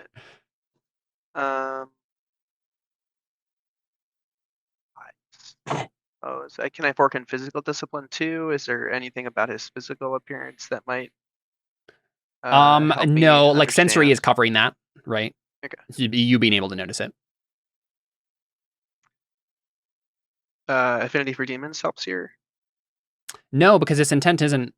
Demons aren't involved in his intent here necessarily. Okay. A demon told him to do this, but that doesn't mean that you get demon wise. And 4. Nice. I'm surprised I succeeded. Yeah. So, what is Theo's intent exactly? Like, why did you come here? Right. That's the vibe that he's getting. Essentially, to. Like I said, there's kind of two things going on. I think his just base intent is to get him to touch the thing. So he's going to kind of like attack him, but in the sense where he's just going to like shove it into his hand or make him touch it. So Cantarius, you get, he's going to force you to do something physically. Okay. He doesn't want to kill him, but he might kind of like hit him or, fight him, like maybe hand to hand, or use the poking stick as like a, like, don't he's about to get physical with you. Cantarius. Yeah. That's his intent. But also, there's a part of him that's kind of like, I think he kind of wants him to stop him, like stop himself. And he's kind of like, I don't really know what I'm doing. Yeah. So you sense a hesitancy about it, Cantarius. Yeah, there's but definitely a hesitancy. He's about to do something to you he doesn't want to do, and it's going to involve physical force. Cantarius. That's why I'm saying he is doing this willingly, but also it's kind of like a blur where it's almost like his moral sense is blurry because of the demon possession. So it's kind of like he doesn't really see what's wrong with it because of that. Yeah, you're being influenced. Like, no, this is wrong. I'm not attacking my friend. I'm not on the demon side, but also he's kind of if this was Star Wars, we'd see that his eyes are starting to get a little yellow. Right. Literally, he's like turning to the dark side. Some cracks in the skin. Yeah. Do I catch all of that, or do I just know that he's about to punch me or whatever? You can sense that he is hesitant with what he's about to do. He's going to reluctantly use physical force on you. Okay. And so while Cantarius starts to read him, right, what does Theo say? in his monologue here. All right. So And then you can choose Cantarius at any point to like interrupt him and try to do something or whatever, if you really wanted to like act in response. I think he kind of walks over to the wall, and I think he has like a sharp pain in his side, and he kind of grabs his side and kind of like falls, and he's still holding the poker, but he kind of like hits the wall, kind of like he's bracing himself, but he's still got it in his hand. And then he just kind of like sighs out in like a really sinister smile. He's like, you know, Real quick, Theo, before you go, just so we can get this all straight. Okay, I think I was imagining a very long distance between the middle of the room where the brazier is and the wall. Let's say there's like a pillar nearby that you go to instead, just because otherwise it would be super weird for Theo to just like literally walk across the entire room with the poker and then fall against the wall. So let's say there's like a pillar nearby. He's gonna throw, or not throw the jar. He's gonna kind of like scrape it on the wall. So he's just kind of like wandering. He's just kind of like wandering, like he's thinking about something. Sure. Yeah. But and then he hits the pillar, and maybe he's just like close enough to the wall or something. Or he kind of like falls and stumbles so he gets closer to the wall, but like gets an extra few feet because he's in pain, kind of thing. Sure. What is he in pain about? He's holding his side for some reason. You're not sure. I mean, we know that Theo like got injured pretty majorly in that fight with Cantarius now. Yeah. You Theo showed up after that whole thing and was bleeding and stuff. So yeah, Theo's gotten it healed since then. So he's actually faking this or something. But that it's like he thinks it's just because you're feeling the corruption in the no, for sure, yeah. But technically, the wound is gone if you would have looked. Okay. Yeah, this wouldn't be necessarily weird to you. Okay, second. Yeah, what do you say? Okay. I think he kind of like looks at the wall and he just starts scraping the poker on the wall, just like really loudly. He's like, I've been brewing things over lately, and I've had a revelation. I've asked myself, what is the right thing to do? And then I wondered, what is right? What is good? I mean, who sets the standard? Can you stand there and tell me that you're good, Cantarius? I thought not. But then, is anyone good?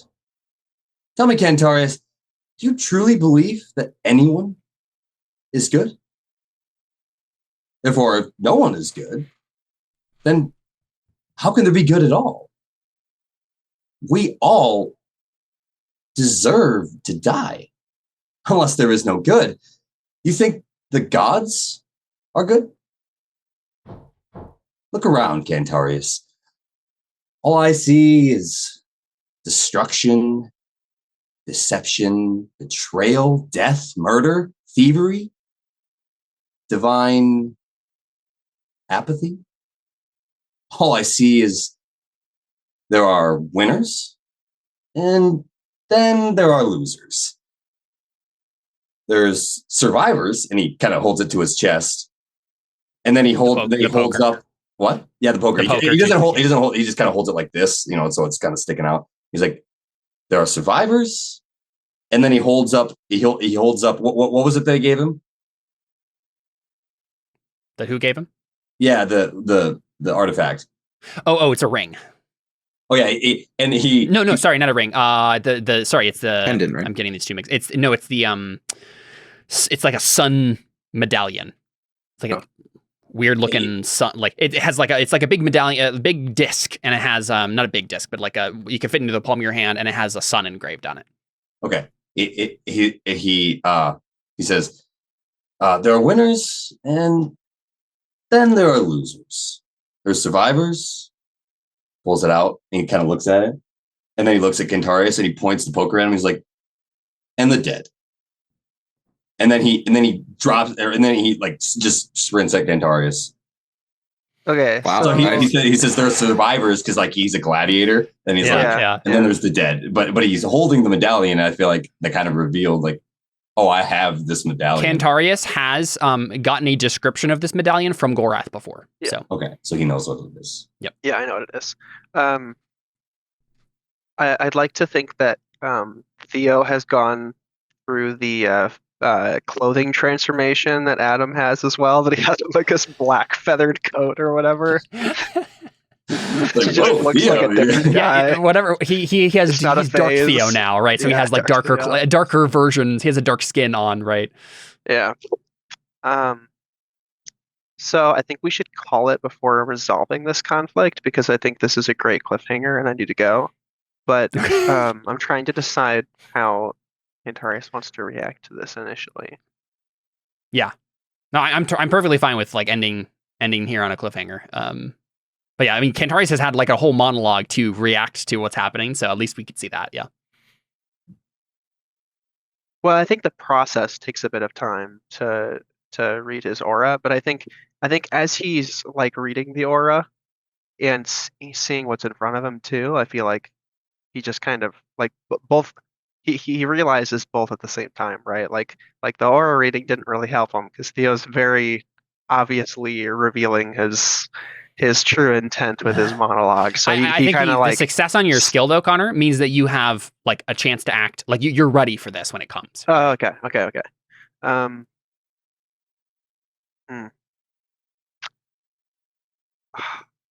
What's the intellectual discipline wise for just like invading his mind and just like starting a mental like battle?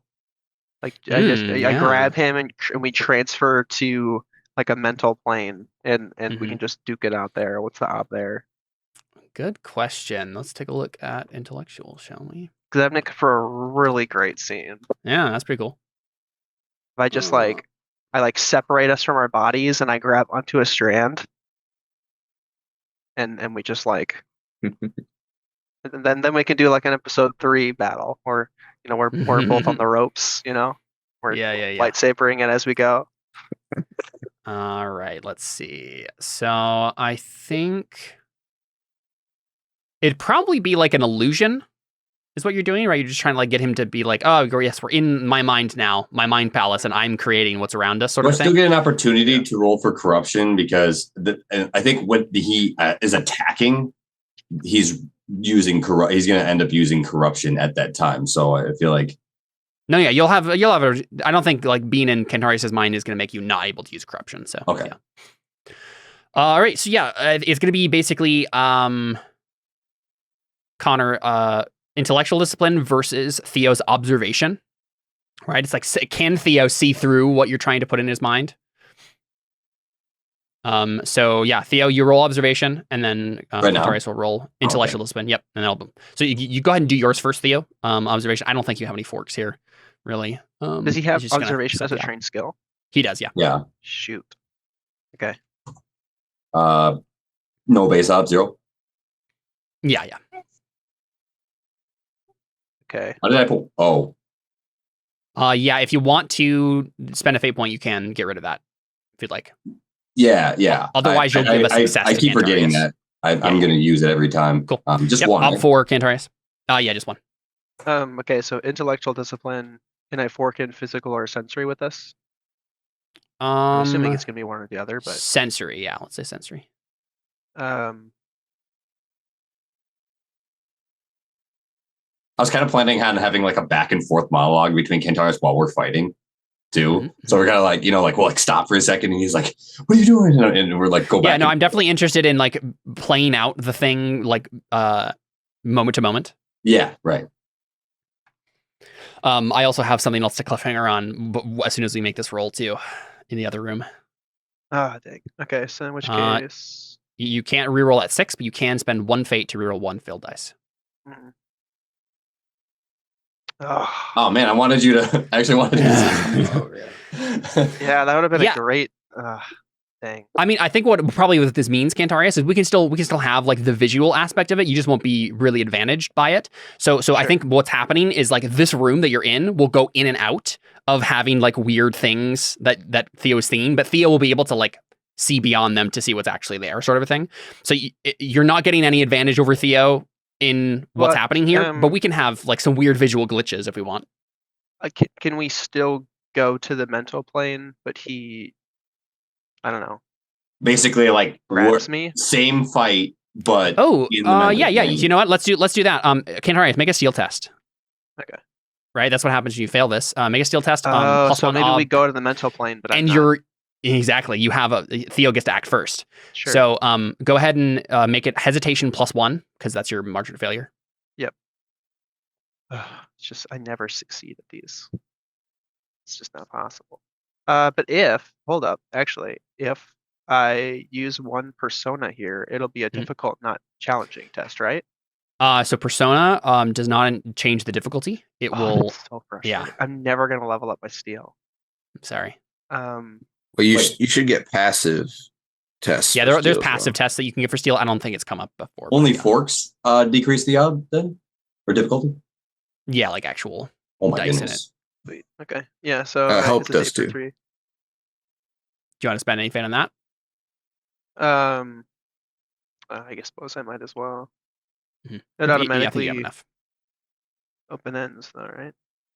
Yeah, so it's just the 1 die. Yeah. Well, you got 1, but that's not what you needed. Yeah, so you only hesitate for a little bit, but that's what happens, right? Cantarius, like, do you just like wait until Theo gets to you and then you grab his face and then suddenly you're transported? Okay, perfect. Yeah. And we just see maybe that's just the image we stop on here is you just like slam your hand into his face and then we see both of your eyes like open weirdly, your pupils dilate, and then our bodies like leave. You actually go to the place?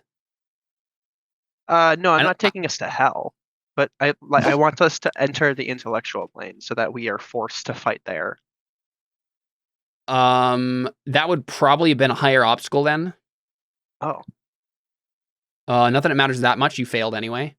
But that's fine. Oh, you know what? Maybe. Yeah, But also I don't think disadvantage me significantly. Maybe the failure is somebody notices them go to the intellectual plane. No, because that's still harmless. Like demons, you mean? It's true. Yeah. That would help you, but that was my goal was that if we're in the intellectual plane, Cantarius has the advantage. So yeah, it might be then failed. you do go to it, but you don't have the advantage, right? Like Okay. I think maybe it's like at the very least you failed your steel test, right? So like you're hesitating when you first get there. Maybe you would have advantage, but some kind of demon thing. I was thinking maybe like the thing from Targoth earlier. Maybe like Targoth like planted a little something when you failed earlier, right? And it's maybe instead of going to the intellectual plane, you actually go to like the demon plane. Sucks you in. Yeah. Okay. Yeah. Let's do that. That's fun. Cool. Yeah. So that's where Cantarius and Theo go. Yeah. Okay. We need to end it there. Yeah. And so I think the last thing we see, right, is we cut back over to Dellon and Alfons and the others in the other room, right? And you're about you're doing your prayer, and we just see a couple of people enter the room. We see their boots. I don't know who it is yet, but I want someone to interrupt you here. And it's probably Constantino because he wants his pet still, right? He wants Alfons, but I don't want to finalize it until I have some time to think it over. But we at least see some people enter the room, and then we see maybe Dellon look up from his prayer and look back. Or maybe it's Alfons because he's like faced towards whoever's coming in. Alfons, what do you say when you just see like people you know are going to be troubled, even if you don't know who even if we as players don't know who they are yet? Well, crap. Yeah. So we just hear Alfons say that, and that's where we cut our episode for today. Cool. Let's go ahead and do Arthur real quick and then get out of here. So Cantarius. This world is more than blood and gold, and I hope Theo feel the same. I will determine his allegiances. You did it. That. Persona. Yeah. Yep. You recruited Dellon to ensure Alphon's safety. I'm not sure you made like a roll towards that though. Like there wasn't really any difficulty for you. So we didn't even play out the scene. Exactly. I'll give you a fate point. Like you did the thing, but it's not worth Persona really. Dellon's aid and request has been tremendous. I will return the favor in whatever I can. I haven't helped him yet. Haven't done that yet. Because it ended up being just something like Dellon's like, you can't really help with this, but you can come along if you want. I was thinking you were going to be there in the conversation, giving me help dice. That's why I suggested that. If I'd have known you were going to want to like actually talk to him, I probably would have suggested something else. but That that's fine. I suppose that would have been a thought, but Sounded like Cantarius did Yeah. not want to do that. Yeah. well, so, yeah. Cantarius did not. No. Yeah. Cool. I'm gonna give you a fate point for always be on the lookout for the bonds that tie demons to the physical world. Right? You got Targoth slapped. Because you You tried said that. fate. Yep, fate. Okay. And then let's see if there's any traits.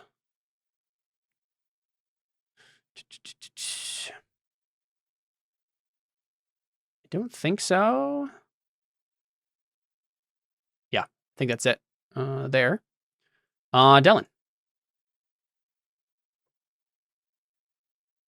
Right. You didn't work on the nephew thing. I'll tell you right now that has repercussions that we didn't get to that today.